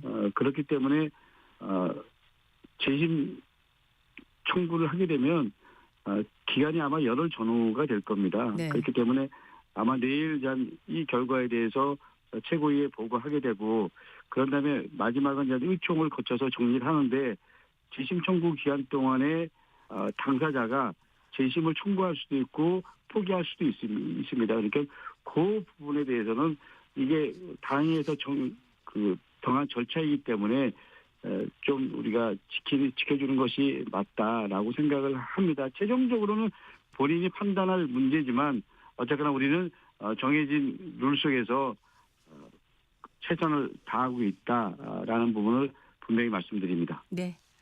자, 지금 공천원금 수수 의혹과 관련해서 이제 경찰이 강선호 의원 그리고 김경시 의원에 대해서 출국금지 조치를 내렸고 지금 강선호 의원 같은 경우에 이제 곧 소환할 것이다 뭐 이런 예상도 나오곤 있는데 그럼에도 불구하고 김경시 의원의 출국 등으로 인해서 이게 늑장 대응 비판이 여전합니다. 이런 논란이 향후 경찰 수사에도 수사 결과에 대한 신뢰성에도 영향을 미칠 수 있다는 지적도 있는데 경찰 수사에 대해서 어떻게 생각하세요? 아니 초기 대응에는 상당한 문제가 있었다라고 저는 생각을 합니다. 네. 말씀하신 대로 출국 금지 조치를 내렸다고 하지만 이미 당사자는 미국에 가 있었고요. 그렇기 때문에 이 늑장 부실 대응이라는 비판에서 자유로울 수 없다라는 게 제 입장이고요. 그리고 강 의원이 그 김 의원으로부터 돈 받은 정황이 담긴 녹취가 보도된 게 제가 알기에는 출국하기 이틀 전으로 알고 있거든요. 그렇기 네. 때문에 당연히 출국 금지를 진작시켰어야죠. 지금이라도 저는 성역 없이 철저하게 수사를 통해서 제대로 진상을 규명해야 된다. 경찰의 신뢰라는 큰 틀에서 모든 걸 걸고 해야 된다라는 게 기본적인 제 생각입니다. 네. 자, 어제 이제 정부안이 공개됐습니다. 중수청, 공소청을 이원화하는 정부안. 그런데 이게 지금 중수청 안에 법률가 중심의 수사 사법관을 두기로 하고 또 다른 수사기관에 사건 이첩을 요구할 수 있는 우선권도 중수청이 갖게 하는 그런 내용이 포함이 돼 있는데 지금 여권에서 또 범여권 차원에서도 이게 중수청이 제2의 검찰청이 될 거라는 반발이 있는데 의원님 생각은 어떠십니까? 저는 충분히 반발할 수 있죠. 여태까지 우리가 정치검찰가 싸우면서 여기까지 온 건데 보안 수사권을 계속 존치한다. 그러면 저는 언제든지 검찰이 정치검찰로 변할 수 있다고 생각합니다. 그렇기 때문에 제 개인적인 의견은 보안 수사권 폐지하는 게 맞다라고 생각을 하지만 이거는 어쨌거나 우리가 정책의총을 통해서 의원님들의 의견 다 들어보고 또 이 부분은 원내대표 중심으로 최종적으로 입장 정리가 될 거고요. 그런 부분에 대한 지도부의 고민이 있기 때문에 좀 더 당과 그리고 정이 나름대로 이 사항에 대해서 그리고 이 여론에 대해서 그리고 이 부분의 본질적인 부분까지 고민하면서 입장을 조율하는 게 맞다라고 생각을 하고요. 저는 다시 한번 분명히 말씀드리지만 보안 수사권 존치하는 거에 대해서는 동의하지 않습니다. 네, 보안 수사권 존치에 대해서는 동의하지 않는다고 말씀을 하셨고요. 제가 앞서 드린 질문의 이제 내용은 중수청에 법률가 중심의 수사 사법관을 두기로 하는 내용이었는데 이 안에 대해서는 어떻게 생각하십니까? 저는 그 부분도 부정적으로 생각합니다. 그러니까 사실은 이번에 이 보안 수사권 존치에 대한 부분도 관련 위원회의 중심들이 검사라든지 그런 법조인들이 이 부분에 대한 입장들을 하면서 이렇게 된 거기 때문에 좀 더 그 객관성, 좀 더 시민들의 입장들을 반영할 수 있는 그런 논의 구조가 필요하다고 생각을 하기 때문에 지금 말씀하신 질문에는 저는 공식적인 제 입장은 맞지 않다고 생각합니다. 예, 알겠습니다. 두 건 다 이제 부정적이고 반대하시는 입장으로 이해했습니다. 예. 자, 지금 어제 법사위 안건조정위에서 2차 종합특검은 여당 주도로 통과가 됐는데 통일교 특검법은 심사가 이제 보류가 됐어요. 이게 보도에 따르면은 당 지도부가 통일교 특검법은 심사를 보류하는 쪽으로 요구했다는 내용이 나왔는데 어떤 배경에서 통일교 특검법 심사는 보류가 된 걸까요? 이 부분에 대해서는 어저께 제가 최고위 첫날이라서요. 아주 구체적으로 파악한 건 아니나 배경에 대해서 기본적으로 지금 국힘이랑 협상 중이기 때문에 좀 더 시간을 달라 이런 의미로 생각을 하고요. 그렇지만 당의 입장은 분명합니다. 통일교 특검 신천지 포함한 특검 반드시 추진해야 된다라는 게 현재까지 입장이고요. 제 개인 입장은 대한민국은 기본적으로 종교 분리 국가입니다. 그렇기 때문에 어떤 경우가 됐던 특정 종교가 정치에 개입하는 것을 용납해서는 안 된다. 그리고 그렇게 될 수 있도록 여지를 만들어서도 안 된다. 그렇기 때문에 소위 말하는 통일교 특검을 통해서 분명히 진상을 밝히고 그리고 이 부분에 대한 책임 그리고 이 부분에 대한 단죄 이 부분에 대한 역사적으로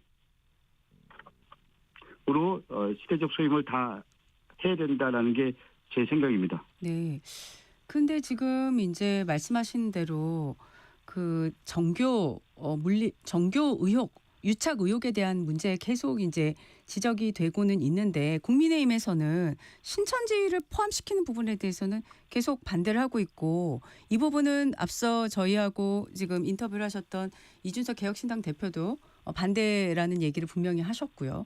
이렇게 되면 이 통일교 특검 문제가 여야 간에 합의돼서 진행되기는 쉽지 않아 보이는데 그럼에도 불구하고 신천지는 반드시 포함을 시켜서 가야 된다는 생각이신 거죠?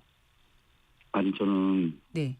신천지가 지난 윤석열 후보를 당선시키는데 일조한 거 아닙니까? 근데 기본적으로 이 특검을 하자라는 건 정교가 분리되어 있는 대한민국에 특정 종교 세력이 정치에 선거에 개입해서 자기네들이 의도하는 대로 자기네들이 원하는 후보를 당선시켰다. 이거는 제대로 진상 규명해야 되는 거잖아요. 근데 뭐 이준석 소위 말하는 개혁신당인지 구학당인지 모르겠지만 저는 뭐 그 국힘이나 이준석 신당이나 다 역사에 지금 반하는 그리고 소위 말하는 본인들 입장 속에서 판단하는 거죠. 저는 이게 대의명분이 있나요? 저는 그렇기 때문에 결론적으로 말씀드리면 결국 정치는 대의명분과 큰 틀의 시대정신에 복무하지 않으면 사라질 수밖에 없다. 그렇기 때문에 분명히 말씀드립니다. 민주당은 통일교 그리고 신천지 포함해서 특정 종교가 정치에 개입한 거 이런 부분들은 특검을 통해서 명백하게 밝혀져야 된다. 그리고 국힘이나 뭐 개혁신당은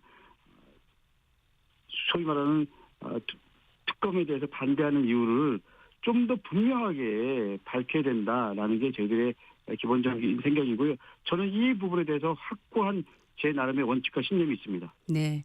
정청래 대표는 국민의힘이 통일교 신천지 특검을 받든지 검경 합동 수사를 받든지 양자택일하라고 얘기하면서 국민의힘이 발목 잡으면 검경 수사도 차선책이라고 본다 이렇게 얘기했는데 그러면 통일교 특검을 안 할 수도 있는 걸까요? 저는 정청래 대표께서 그런 말을 한 건 알고 있는데요. 네. 그게 그의 공식적 입장은 아니고요. 대표 입장은 존중해야 되지만 기본적으로 통일교 특검은 원칙이다라는 게 제 생각입니다. 네. 자, 그럼 15일 본회의에서요. 지금 2차 종합특검만 처리하게 되는 걸까요? 15일 날은 현재까지는 2차 종합특검 하나가 일단 그 부분은 그건 통과시키는 걸 원칙으로 하고 있습니다. 네. 야당에서는 일찌감치 필리버스터 얘기를 꺼내고 있었는데 야당 필리버스터 가능성 있다고 보시죠? 자, 저는 야당에서 또 필버 하겠죠. 근데 그 필버가 무슨 의미가 있어요? 국민들이 공감하겠습니까? 아니면 이게 이슈화 되겠습니까? 그리고 필버 현장 한번 보십시오. 필버 국힘이 해도 국힘 의원들이 10명도 없습니다. 저는 국힘의 이 모습을 보면서 작태를 보면서 네. 갈수록 쪼그라드는 그리고 갈수록 전혀 국민들의 공감을 얻지 못하는 메시지, 얻지 못하는 행태를 보이고 있잖아요. 그렇기 때문에 안타깝죠. 같은 우리 국회에서 정치를 하는 입장에서 그렇기 때문에 다시 한번 국힘한테 요청합니다. 가장 중요한 건 시대정신, 가장 중요한 건 국민의 여론입니다. 그 입장에서 판단 잘해 주시기 바랍니다. 네. 한병도 이제 신임 원내대표가 소통을 강조를 했고 또 필요하면 언제든지 야당과도 이제 협의를 하겠다. 또 이런 얘기도 했습니다. 근데 지금 말씀하신 걸 쭉 들어보면서 이 쟁점 법안을 둘러싼 여야 간의 입장차가 쉽게 좁혀지지는 않을 거라고 보여지는데 자, 의원님이 생각하시기에 이제 최고 위원으로 이제 지도부에 또 합류를 하셨으니까요. 야당과의 협상에 있어서 이걸 어떻게 풀어가야 된다라고 생각을 하십니까? 먼저 한병도 원내대표는 기본적으로 협상을 중히 여기를 뿐이고 상대방 입장을 존중하기 때문에 저는 그런 입장에서 대표로서 역할을 할 거라고 생각을 합니다. 그렇지만 한병도 원내대표나 민주당은 원칙 지킨다. 네. 원칙이라는 게 시대정신 그리고 해야 될 적어도 일이라면 우리는 관철시킬 수밖에 없다. 그 입장에서 협상할 것은 협상하되 원칙 지킬 것은 원칙 지킨다. 이게 기본적으로 우리 당의 제일 큰 전략이어야 된다고 생각합니다. 원칙을 지킬 건 지켜야 된다. 네. 지금 오늘 그 개혁신당하고 국민의힘이 지금 대표들 양당 대표가 만납니다. 지금 아마 만나기 시작했을 것 같은데요. 양당의 이런 만남 공조 어떻게 평가하십니까? 조금 전에 제가 말씀드렸지만 저는 개혁신당이라는 이름을 개혁구당으로 좀 바꿔야 되는 거 아닌가. 이럴 정도로 갈수록 모습이 네. 좀 안타깝습니다. 네. 국민힘과 연대 이 부분이 그야말로 공식적으로 윤석열과 단절을 하고 그리고 내란 관련해서 공식적으로 사과를 하고 그다음에 국힘이랑 연대를 하면 모르겠지만 네. 지금 현재의 국민의힘과 연대하겠다라는 건 이준석 대표 포함해서 소위 말하는 개혁신당이 내란 이중대임을 스스로가 인정하는 게 아닌가라는 제 생각이고요. 뭐 내년 올해 지방선거 관련해서 연대 얘기를 하지만 그 연대가 더 쪼그라드는 연대일 거라고 생각합니다. 네. 자, 오늘 지난주 마무리되지 못한 이제 윤석열 전 대통령 내란 우두머리 혐의 결심 공판이 다시 진행될 텐데요. 특검 구형 어떻게 의원님은 예상하고 계십니까? 저는 그 한덕수 전 총리가 15년 나왔잖아요. 네. 그리고 이상민 전 행안부 장관이 15년 나왔잖아요. 근데 내란 숙의 우두머리는요. 사형 아니면 무기 둘 중에 하나밖에 없습니다. 근데 현재 흐름으로 봐서는 둘 중 하나 하려면 제 개인적으로는 사형이라고 말하고 싶은데 아마 무기가 아닐까라는 게 제 생각입니다. 네. 그 형량이 갖는 의미, 사법적 정치적 의미를 어떻게 생각을 하고 계신 건가요? 저는 단순한 형벌을 넘어서요. 헌정 질서에 대한 그야말로 준엄한 심판을 한 거라고 생각을 하고요. 다시는 내란의 뇌자도 대한민국에 있어서는 안 된다. 이런 분명한 메시지라고 생각을 합니다. 그런 입장에서 보면 사형시켜야죠. 네. 지금 이제 오늘은 이제 구형이고 다음 달에 아마 이제 선고가 날 텐데요. 그러면 최종적으로 선고형량은 어느 정도로 예상을 하시나요? 저는 저 또한 무기였잖아요. 예, 그렇기 때문에 저는 뭐 최종 선고도 무기가 되지 않을까라는 게 제 개인적인 생각입니다. 네. 자, 어제 이상민 전 행안부 장관 결심 공판에서 이제 15년이 말씀하신 대로 구형이 됐는데 여기서 이제 지적이 된 게 위법성을 알고도 헌정 파괴 범죄에 가담했다고 지적을 했습니다. 자, 이 부분에 대해서 어떻게 생각하셨습니까? 그 이상민 전 장관이 법관 출신이잖아요. 네. 이 부분에 대해서 법적인 판단을 못했을까요? 그런데 권력에 기생한 대표적인 케이스고요. 그리고 잘못된 권력을 바로잡을 생각은 안 하고요. 그 속에서 호가호위한 사람이잖아요. 이런 사람들도 당연히 저는 역사에서 분명하게 저는 그 책임을 물어야 된다라고 생각을 하기 때문에 저는 그런 부분에서 보면 15년도 적다 이렇게 생각합니다. 네. 그리고 상당 부분 거짓말을 한 게 드러나고 있잖아요. 네. 그런 거 아닌가요?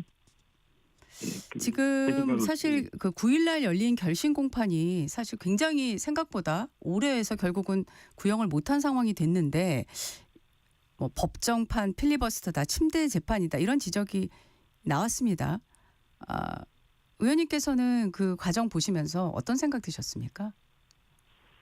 뭐 솔직한 느낌 말씀드리면요, 저렇기 때문에 사법부가 국민들로부터 신뢰를 잃었구나. 저렇기 때문에 내란 전담 재판부가 필요하구나. 이게 지금 조희대 대법원장 체제의 사법부의 현실이구나. 뭐 이런 걸 다시 한번 절감했고요. 그렇기 때문에 내란 전담 재판부가 필요하다. 이게 민주당의 원칙이고요. 이게 대다수의 국민들, 시민들이 보고 내린 결론이라고 생각합니다. 네. 서울중앙지법이 어제 전체 판사회의를 열어서요. 내란 전담 재판부 구성에 대해 논의를 했습니다. 이 논의를 좀 보시면서 주목한 부분이 있으실까요? 아니, 기본적으로 우리 판사 회의나 우리 사법부의 법관분들이 한 번도 내란과 관련된 입장에서 공식적으로 사과한 적 없습니다. 저는 개인적으로 2차 특검에 다뤄져야 될 부분 중에 하나가 조희대 대법원장 포함해서 사법부가 내란과 관련해서 어떤 모습을 보였는지, 어떤 역할을 했는지 이런 부분도 조사를 해야 된다고 생각을 하는 사람입니다. 그렇기 때문에 결론적으로 말씀드리면 네.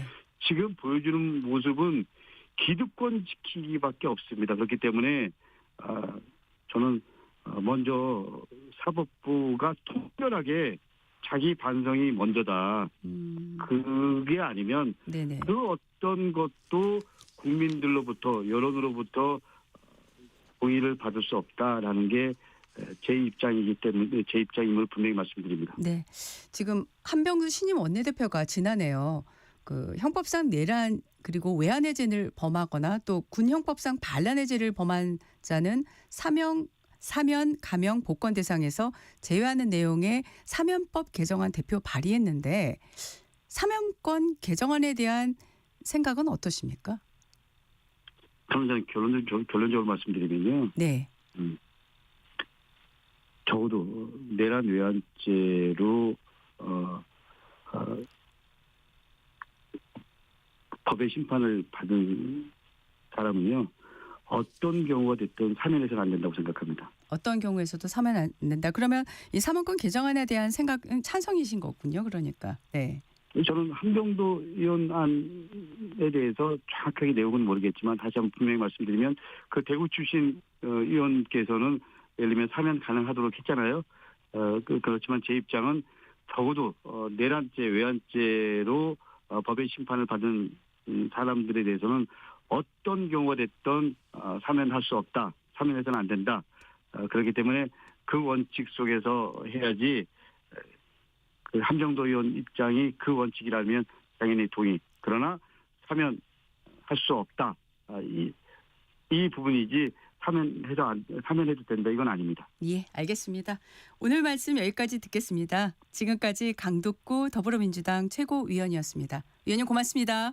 예, 감사합니다. 잠시 후 글로벌 톡톡으로 이어가겠습니다.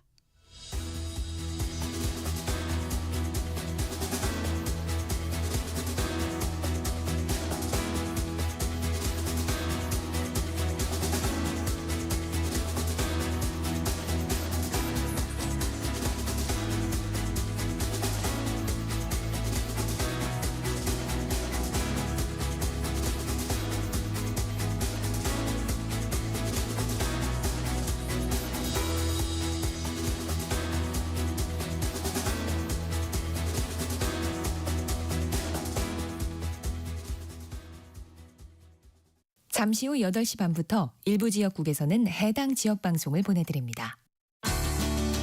워렌 버핏은 가치 투자, 필립 피셔는 성장주 투자, 피터 린치는 장기 투자. 방법은 달라도 목표는 하나. 성기영의 경제쇼가 성공의 길로 안내합니다. 깊이 있게, 명쾌하게, 지금 이 시대 경제에 관한 모든 것을 알려드립니다. 평일 오후 4시 5분 성기영의 경제쇼와 함께하십시오.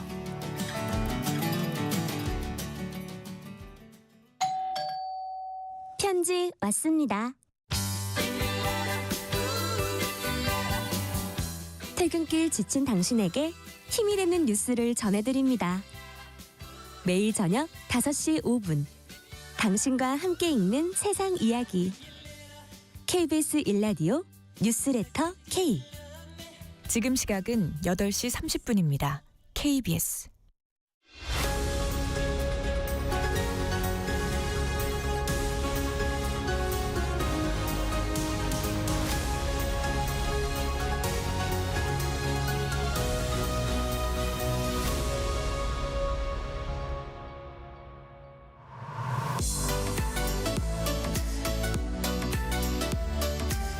놓치지 말아야 글로벌 소식, 맥락이 있는 국제 뉴스를 전해드리는 글로벌 톡톡 시간입니다. 오늘 조윤주 외신캐스터 나와 계십니다. 어서 오십시오. 네, 안녕하세요.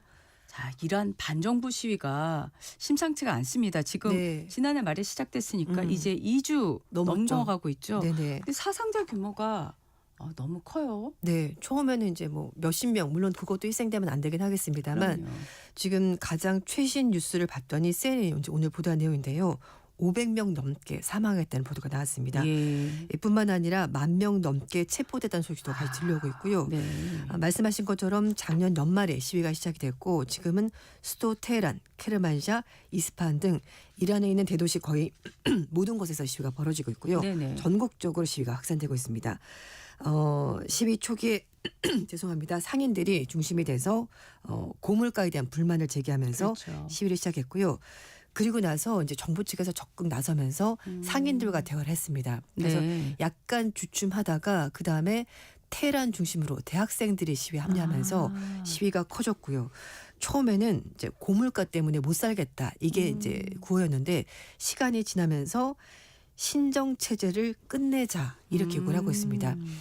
이란은 이슬람 공화국이라고 명칭이 되어 있긴 합니다만 사실은 대통령 위에 최고 종교 지도자가 있습니다. 네. 최고 권력은 종교 지도자가 가지고 있기 때문에 이게 이제 신정 체제거든요. 이제 거기에 대한 불만이 나오는 것이고 지금 현재까지 이란에 있는 인터넷, 통신 다 끊겼습니다. 그래서 지금 84시간째 전면 통제되고 있다고 하고요.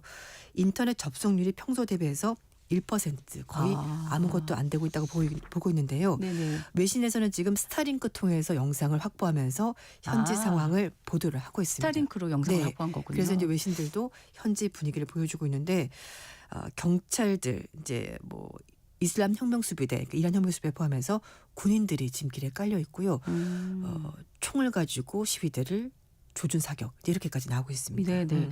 영상을 보니까 네. 시신이 담긴 것으로 추정되는 맞아요. 기다란 어떤 가죽 가방 같은 거, 맞습니다. 네, 그런 것들이 많이 보이더라고요. 네, 지금 현재 분위기는 병원에 시신이 너무 많이 쌓여 있다라고 외신들이 보도를 할 정도로 좀 상황이 심각하고요.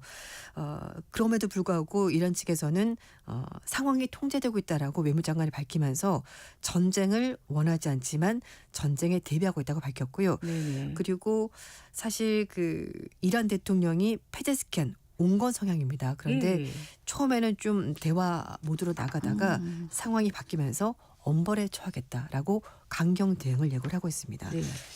지금 이란이 근데 왜 시위 배후에 미국과 이스라엘이 있다라고 주장을 하는 걸까요? 네.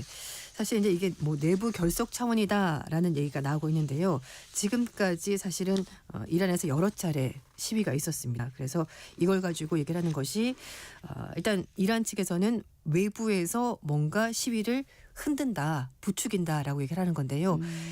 미국과 이스라엘이 그 배후에 있다라고 얘기를 하고 있습니다. 왜냐하면 이건 사실 이란 측의 일방적인 주장인데 체포하고 봤더니 이스라엘의 모사드, 그러니까 정보기관 소속 요원들이 있었다. 그러니까 이스라엘에 들어와서 지금 시위를 주장하는 것이고 그리고 하메네가 말하는 것이 트럼프를 기쁘게 하기 위해서 폭도들이 지금 시위를 벌이는 걸 말하면서 미국 측을 비난을 하고 있습니다. 근데 그렇게 말하는 이유가 또 있기도 한데요.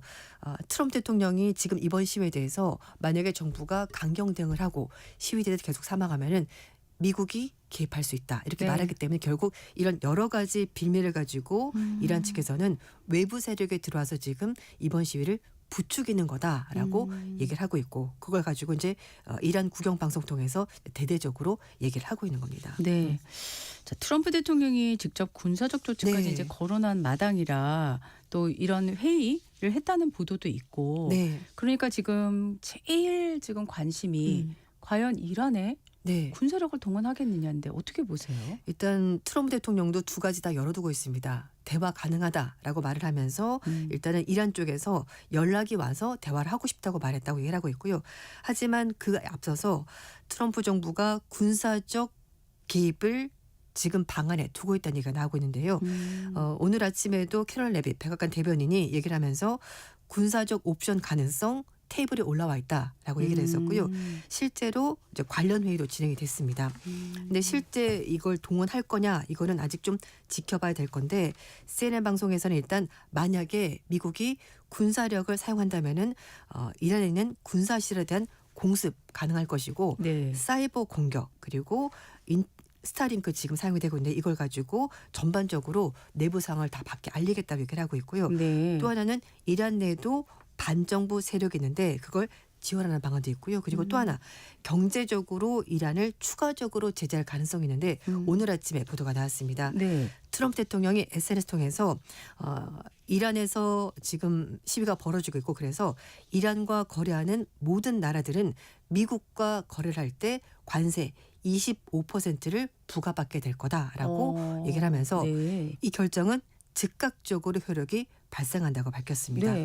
사실 이 얘기는 중국을 겨냥했다라는 얘기도 나오고 있는데 왜냐하면은 지금 이란이 중국 쪽에 석유를 많이 수출하고 있습니다. 그래서 중국을 겨냥해서 이런 부분을 차단하겠다는 측면도 있고 그리고 또 하나는 앞에 이제 베네수엘라에서 마두로 정권 퇴출하면서 미국이 베네수엘라 원유를 사실상 통제하겠다고 얘기를 하고 있는데요. 이것 역시 중국, 러시아 쪽과 베네수엘라가 석유 거래 많이 하거든요. 그러니까 경제적으로 먼저 이란을 압박하겠다는 얘기로 보입니다. 그러니까 군사적인 옵션도 물론 트럼프 성향상 안 쓴다라고 말할 수는 없습니다. 이 사람은 뭐든지 할 사람이기 때문에 이걸 이제 전혀 배제할 수는 없지만 그러나 지금 대화의 문도 열려 있다라고 말하는 걸로 봐서는 일단 군사적 옵션도 가지고 그리고 하나는 대화의 문 두 개를 가지고 이란 측을 압박하게 해서 두 가지 모두 다를 쓴다라고 보시면 되겠습니다. 그런데 이제 정부에서도 그렇고 뭐 공화당 내부에서도 그렇고 이런 군사 행동이 역효과다라는 지적도 있지 않습니까?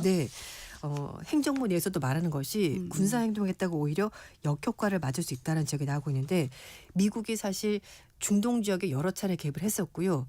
빠져나오는데 굉장히 오랜 시간이 걸렸고 많은 미군 사상자가 있었습니다. 그리고 특히 마가 측에서도 얘기를 하는 것이 미국이 국제 문제에 뭔가 개입하는 거 절대 반대거든요. 그렇기 때문에 물론 뭐 협상 카드로 쓴다고 하긴 했습니다만 혹시라도 만약에 이걸 쓰게 되면은 역효과가 발생하게 될 것이고 이란 국민들을 오히려 뭉치게 하는 그런 일이 벌어지면서 오히려 상황이 나빠질 수 있기 때문에 그건 좀 반대한다는 목소리가 나오고 있고요. 혹시라도 미국이 이란에 개입을 하게 되면 이게 이란도 말하고 있습니다만 중동 지역에 있는 미군 병력 시설을 직접 타격하겠다라고 말했거든요. 이렇게 되면은 중동 전역으로 전쟁이 번지게 됩니다. 그러니까요. 그래서 이제 공화당 내에서도 군사적 옵션은 가능하면은 쓰지 않는 것이 좋지 않겠나라고 얘기를 하고 있는 겁니다. 시시각각으로 이게 상황이 참 심각해지고 있다는 생각이 드는데 이란이 사실 1979년에 이른바 이슬람 혁명을 해서 지금의 신정 체제가 탄생한 거 아니겠습니까?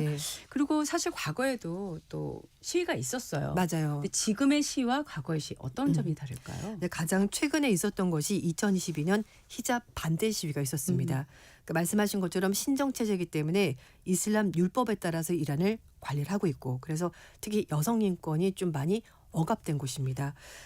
그 아만이라는 20대 여성이 히잡을 제대로 착용하지 않았다는 이유 때문에 도덕 경찰에 끌려갔었고요. 그러고 나서 의문사했습니다. 네. 이게 시작이 되면서 여성 인권에 대한 목소리가 나오면서 시위가 벌어졌습니다. 이건 사실 인권 문제 때문에 시위가 벌어진 거고요.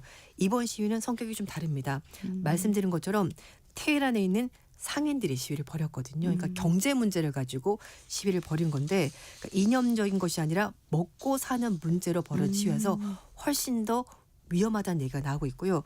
그래서 페제스키안 이란 대통령도 처음에 대화로 문제를 해결하려고 했던 겁니다.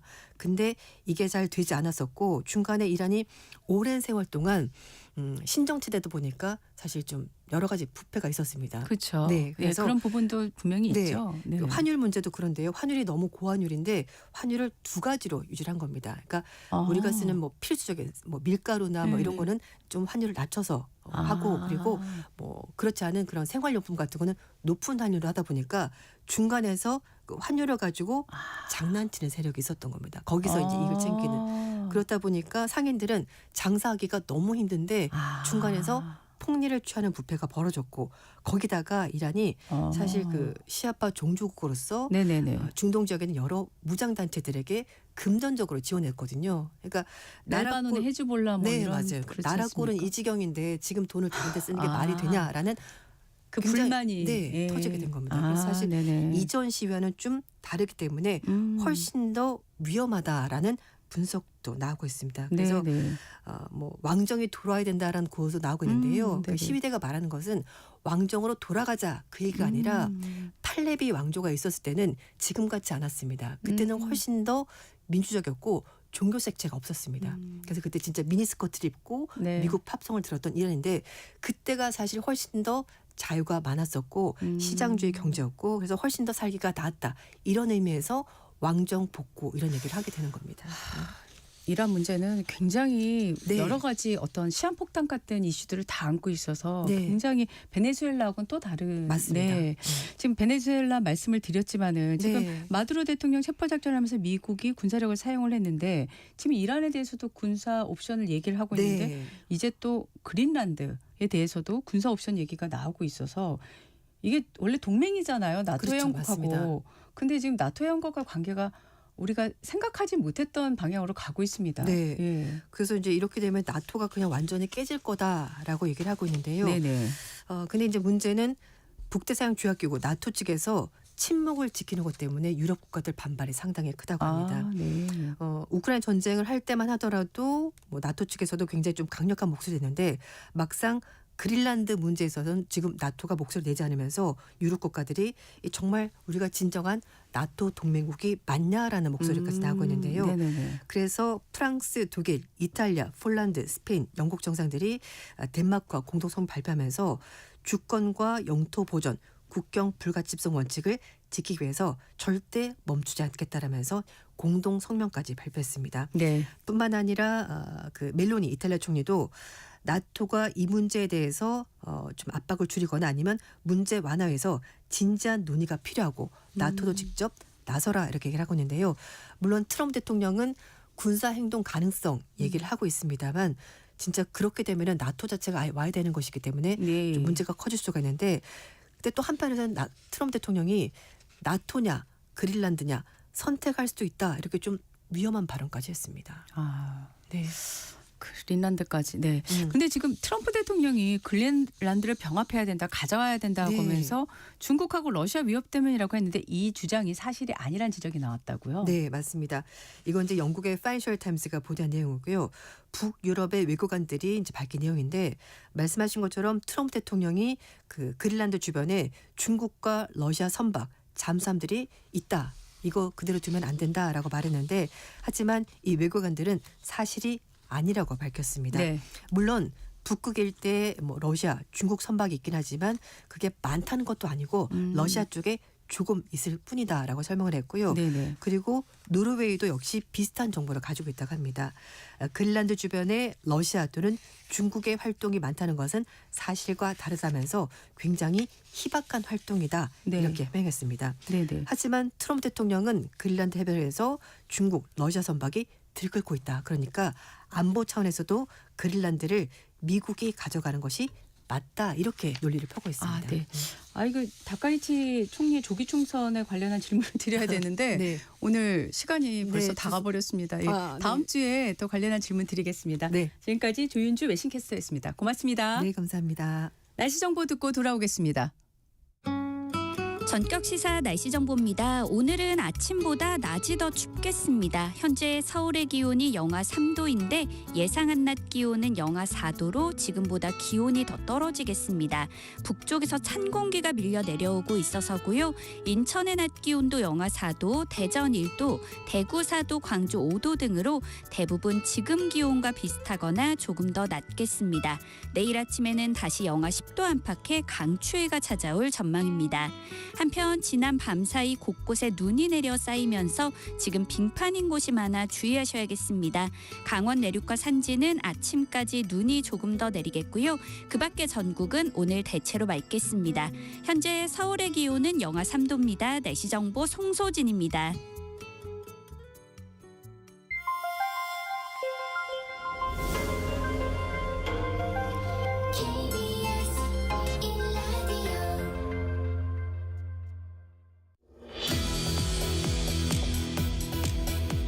지난해 말에 테슬라가 국내에 감독형 FSD를 출시하면서 자율주행에 대한 관심이 높아졌습니다. 우리나라도 내년에 운전자 개입이 없는 자율주행을 상용화할 것을 목표로 자율주행 개발에 박차를 가하고 있는데요. KBS 이광열 기자와 우리나라의 자율주행 기술 수준에 대해서 자세히 이야기 나눠보겠습니다. 어서 오십시오. 네, 안녕하세요. 네. 자, 제가 FSD라고 얘기했는데 이게 풀 셀프 드라이빙의 약자인데 정말 이 그러니까 완전히 자율주행 가능합니까? 일단은 이제 그 FSD라고 하면 이제 말씀하신 대로 뭐 풀 셀프 드라이빙의 약자이긴 한데 예. 그 테슬라가 자체적으로 붙인 이제 네이밍한 기술의 이름이고요. 그리고 지금 현재 또 나와 있는 건 감독형이라고 또 붙어 있어서 운전자가 전방을 주시해야 하고 그리고 사고가 나면 운전자에게 책임이 주어지는 그런 정도의 기술입니다. 그런데 그럼에도 불구하고 굉장히 그 높은 자율주행 성능을 보인 것으로 알려져 있어서요. 취재진도 사실은 이제 FSD가 적용된 차량 2대를 인천과 부산에서 각각 한번 그 차주분들 섭외를 좀 해가지고 한번 타봤거든요. 좀 객관적으로 보려고 좀 2대를 한번 같이 섭외해서 타봤는데 상당히 운전을 잘 하더라고요. 사실은 이제 저보다도 운전을 잘하는 생각이 들 정도로 굉장히 잘하는 모습을 보였습니다. 물론 이제 아직 이게 대부분의 그 데이터를 미국에서 학습을 했기 때문에 국내 도로 환경에 적응을 아직 못하는 부분들도 있긴 합니다. 예를 들면요. 예를 들면 이제 우리나라는 지하 주차장이 굉장히 많잖아요. 지하 주차장에서 출구를 빠져나가지 못하는 모습이라든가, 그리고 가끔 이제 속도 제한 표지판 같은 이제 그 표지판을 정확하게 인식을 못하는 부분들이 가끔 눈에 보였고요. 과속 방지턱 같은 경우도 우리나라는 조금 높은 편인데, 그래서 그러다 보니까 아무래도 좀 거칠게 넘는 그러한 모습을 좀 보이긴 했습니다. 하지만 그런 정도를 제외하면 사실 대부분의 경우에서 뭐 보행자를 인식을 한다거나, 뭐 비보호 좌회전을 한다거나, 뭐 심지어 앞에 그 버스가 정지하게 정지를 하려고 하면 정지등을 보고 피해서 간다거나 뭐 이런 기능까지도 해서 상당히 어지간한 사람보다 운전을 굉장히 잘한다. 그런 인식을 받았습니다. 차주들도 굉장히 만족을 하고 있고요. 실제로 이 몰아봤던 차주들 같은 경우는 앞으로 차량을 구매하는 데 있어서 FSD가 있는지 없는지가 굉장히 중요한 참고사항, 고려사항이 될 것 같다. 이렇게 말을 하기도 했습니다. 이런 질문이 제가 생각이 났어요. 운전자가 전방을 주시해야 한다는데 그럼 카메라가 있는 겁니까? 제가 운전자라면 맞습니다. 주시하고 있는 걸 계속 카메라로 촬영을 하는 겁니까? 실내 카메라가 그 운전자의 시야를 트래킹을 하고 있고요. 그래서 만약에 다른 짓을 하거나 뭐 핸드폰을 오래 보거나 이러면 기능이 해제가 됩니다. 그래서 경고를 주고 해제를 나중에 계속 말을 안 들으면 해제를 합니다. 뭐 그렇게 심지어 이제 그렇게 해제가 되고 나면 일정 정도 기간 동안은 그 기능을 못 쓰도록 뭐 페널티도 있다고 하고 그렇게 해서 어쨌든 그거는 굉장히 철저하게 감독을 하고 있는 것으로 지금 시범일 것 같은데 제가 또 주목하는 거는 사고가 나면 운전자가 책임져야 한다. 이게 실제로 우리나라 지금 보험 약관에 이런 것들이 있는 건가요? 이게 사실 FSD 같은 경우는 이제 국내 안전 기준을 적용받는 건 아니고요. 이게 이제 한미 FTA 때문에 사실 들어오게 된 기술인 건데, 한미 FTA에서 미국의 안전 규정을 통과한 차량 같은 경우는 미국산 차량의 경우에는 국내 안전 기준 적용을 따로 받지 않아도 들어와서 달릴 수 있도록 되어 있습니다. 그 기준을 적용받아서 사실 들어온 거기 때문에 국내 보험 약 것까지는 제가 좀 확인을 못했습니다만, 예, 그래서 그런 부분 때문에 국내에서 달릴 수 있는 것으로 이해를 하시면 될 것 같습니다. 네. 자, 몇 년 전만 해도요, 이게 좀 사고가 많았다 이렇게 알려져 있는데 짧은 시간 안에 어떻게 이렇게 발전할 수 있었을까요? 이게 이제 기술적으로 보면은 FSD 같은 경우는 그 엔드투엔드라고 이제 부르는데요. 예. 쉽게 말하면 인공지능 기술이라고 생각하시면 됩니다. 차에 이제 8개의 카메라를 달고 그 카메라로 사람이 운전하는 것을 학습을 한 다음에 그 사람이 했던 운전 행태를 모방하는 방식으로 자율주행을 구현하고 있는 거거든요. 네네네. 이전에 이제 뭐 그 자동차 위에 뭐 지붕에 여러 가지 장비를 달고 달리는 그런 자율주행 차량을 보셨을 텐데 그런 경우는 이제 규칙 기반 차량이라고 얘기합니다. 네. 뭐 라이다나 레이더 같은 다양한 장비를 공간을 읽는 장비들을 탑재를 하고 자동차의 규칙을 일일이 사람이 코딩을 해서 넣어서 자율주행을 구현하는 방식이었는데 그런 방식에서 이제 인공지능을 통한 그 방식으로 그러니까 사실 이제 좀 어떤 차이냐면 규칙 기반 기술 같은 경우는 굉장히 그 안전을 중심으로 안전을 보수적으로 관리하면서 사람이 통제를 많이 하는 기술이었다고 한다면 네네. 인공지능 방식은 인공지능이 스스로 학습을 해서 모방을 하는 방식이기 때문에 굉장히 유연하고 또 굉장히 또 과감한 그러한 기술 적용이 가능합니다. 그래서 그 규칙을 일일이 넣는 것보다는 굉장히 빠르게 학습을 하는 방식이 되고요. 또 최근에 또 인공지능 기술이 굉장히 많이 발전을 했잖아요. 네. 그렇기 때문에 그런 방대한 데이터를 통해서 학습을 했고 그것을 통해서 아주 빠른 기술 발전을 이뤘다고 볼 수 있을 것 같습니다. 네. 이를테면은 테슬라 같은 경우는 FSD로 그러니까 제일 중요한 건 이제 데이터의 양인데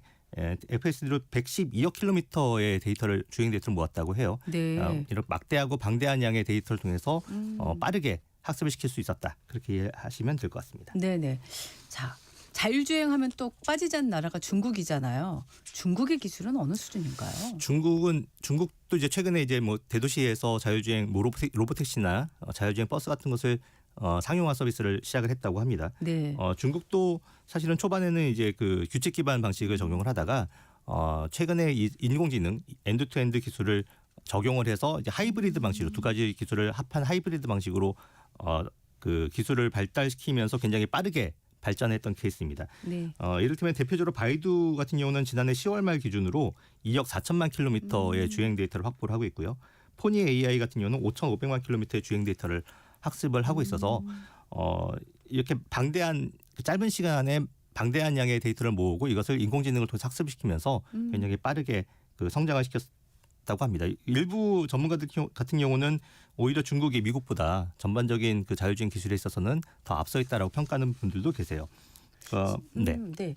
그 지금 앞서 지난해 말이야 테슬라가 이제 국내에 감독형 FSD 출시했다고 하는데 지금 취재하신 내용 중에 제가 보니까 포니 A라는 이 중국의 자율주행 기술도 지금 우리나라에 선보일 계획이라고요. 네. 국내 기업하고 합작해서 이제 그 기술을 들여오려고 하고 있는데요. 네네네. 말씀드린 것처럼 포니 AI는 이미 이제 5,500만 킬로미터의 마일리지를 주행 데이터를 가지고 있는데 국내에서 현재 지금 서울 강남 일대에서 마찬가지로 국내 이제 도로 환경에 적응하기 위한 최적화 작업을 하고 있는 주행 테스트를 지금 하고 있는 중입니다.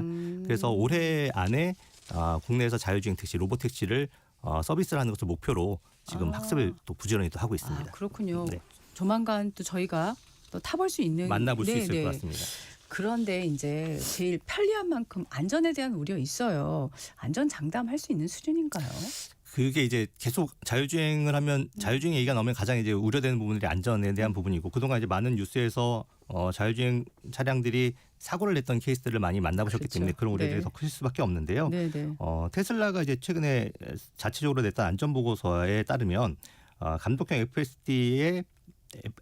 FSD로 821만 킬로미터 정도를 달리면 주요 교통사고가 한 건이 난다. 이런 결과를 냈습니다.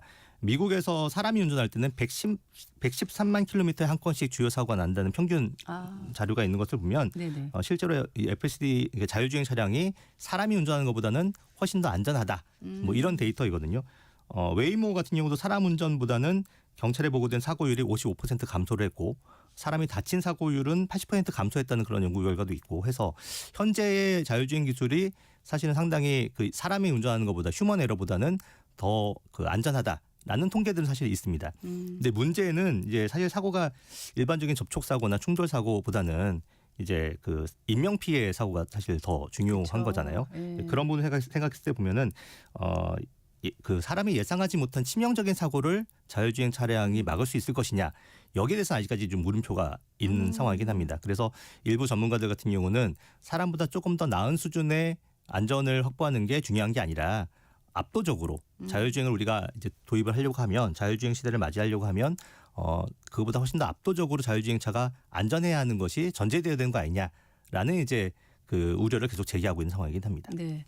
자, 우리나라 자율주행 기술 수준은 어떨까요? 엊그제 저기 그 미국 라스베가스에서 현대 자동차의 그 자회사 저 모셔널이라는 회사에서 그 올해 안에 자율주행 서비스를 미국에서 하겠다고 하면서 이제 시연을 했습니다.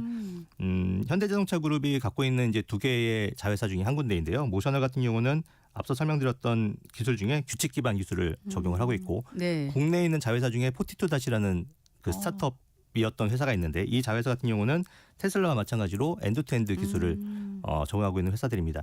각각의 기술 방식으로 연구 개발을 진행을 하고 있고 그 아직까지는 그렇게 뚜렷한 성과가 나오지 않았는데 이제 최근에 이제 그 자율주행 미국에서이지만 자율주행 서비스 그 택시 서비스를 하겠다라고 선보인 것입니다. 아까 이제 제가 주행 데이터가 가장 중요하다고 말씀드렸잖아요. 근데 그런 부분에서 봤을 때는 모셔널의 경우에는 미국에서 200만 마일, 그러니까 우리는 그 킬로미터라면 320만 킬로미터 정도의 그 주행 데이터를 가지고 있고 포티투닷은 아직 거기에 대한 그 투명한 자료를 아직 내놓은 상황이 아니어서 아직 기술 수준이 어느 정도 된다 이렇게 잘 설명하기가 좀 어려운 상황이긴 합니다. 짧게요. 격차 줄이려면 지금 시점에서 뭐를 제일 먼저 해결을 해야 되는 건가요? 계속 제가 이제 반복해서 말씀드리는 거긴 한데 전문가들도 그렇고 데이터 주행 데이터를 많이 쌓아야 되는 말씀들을 많이 하시거든요. 예, 지금 우리나라 정부도 지금 과거에는 안전 중심의 자율주행 정책에서 조금 더 과감하고 인공지능 기반의 자율주행을 많이 개발할 수 있도록 지원하겠다 이렇게 정책을 발표를 했어요. 그래서 그동안 우리나라에는 없었던 자율주행 그 실증 도시.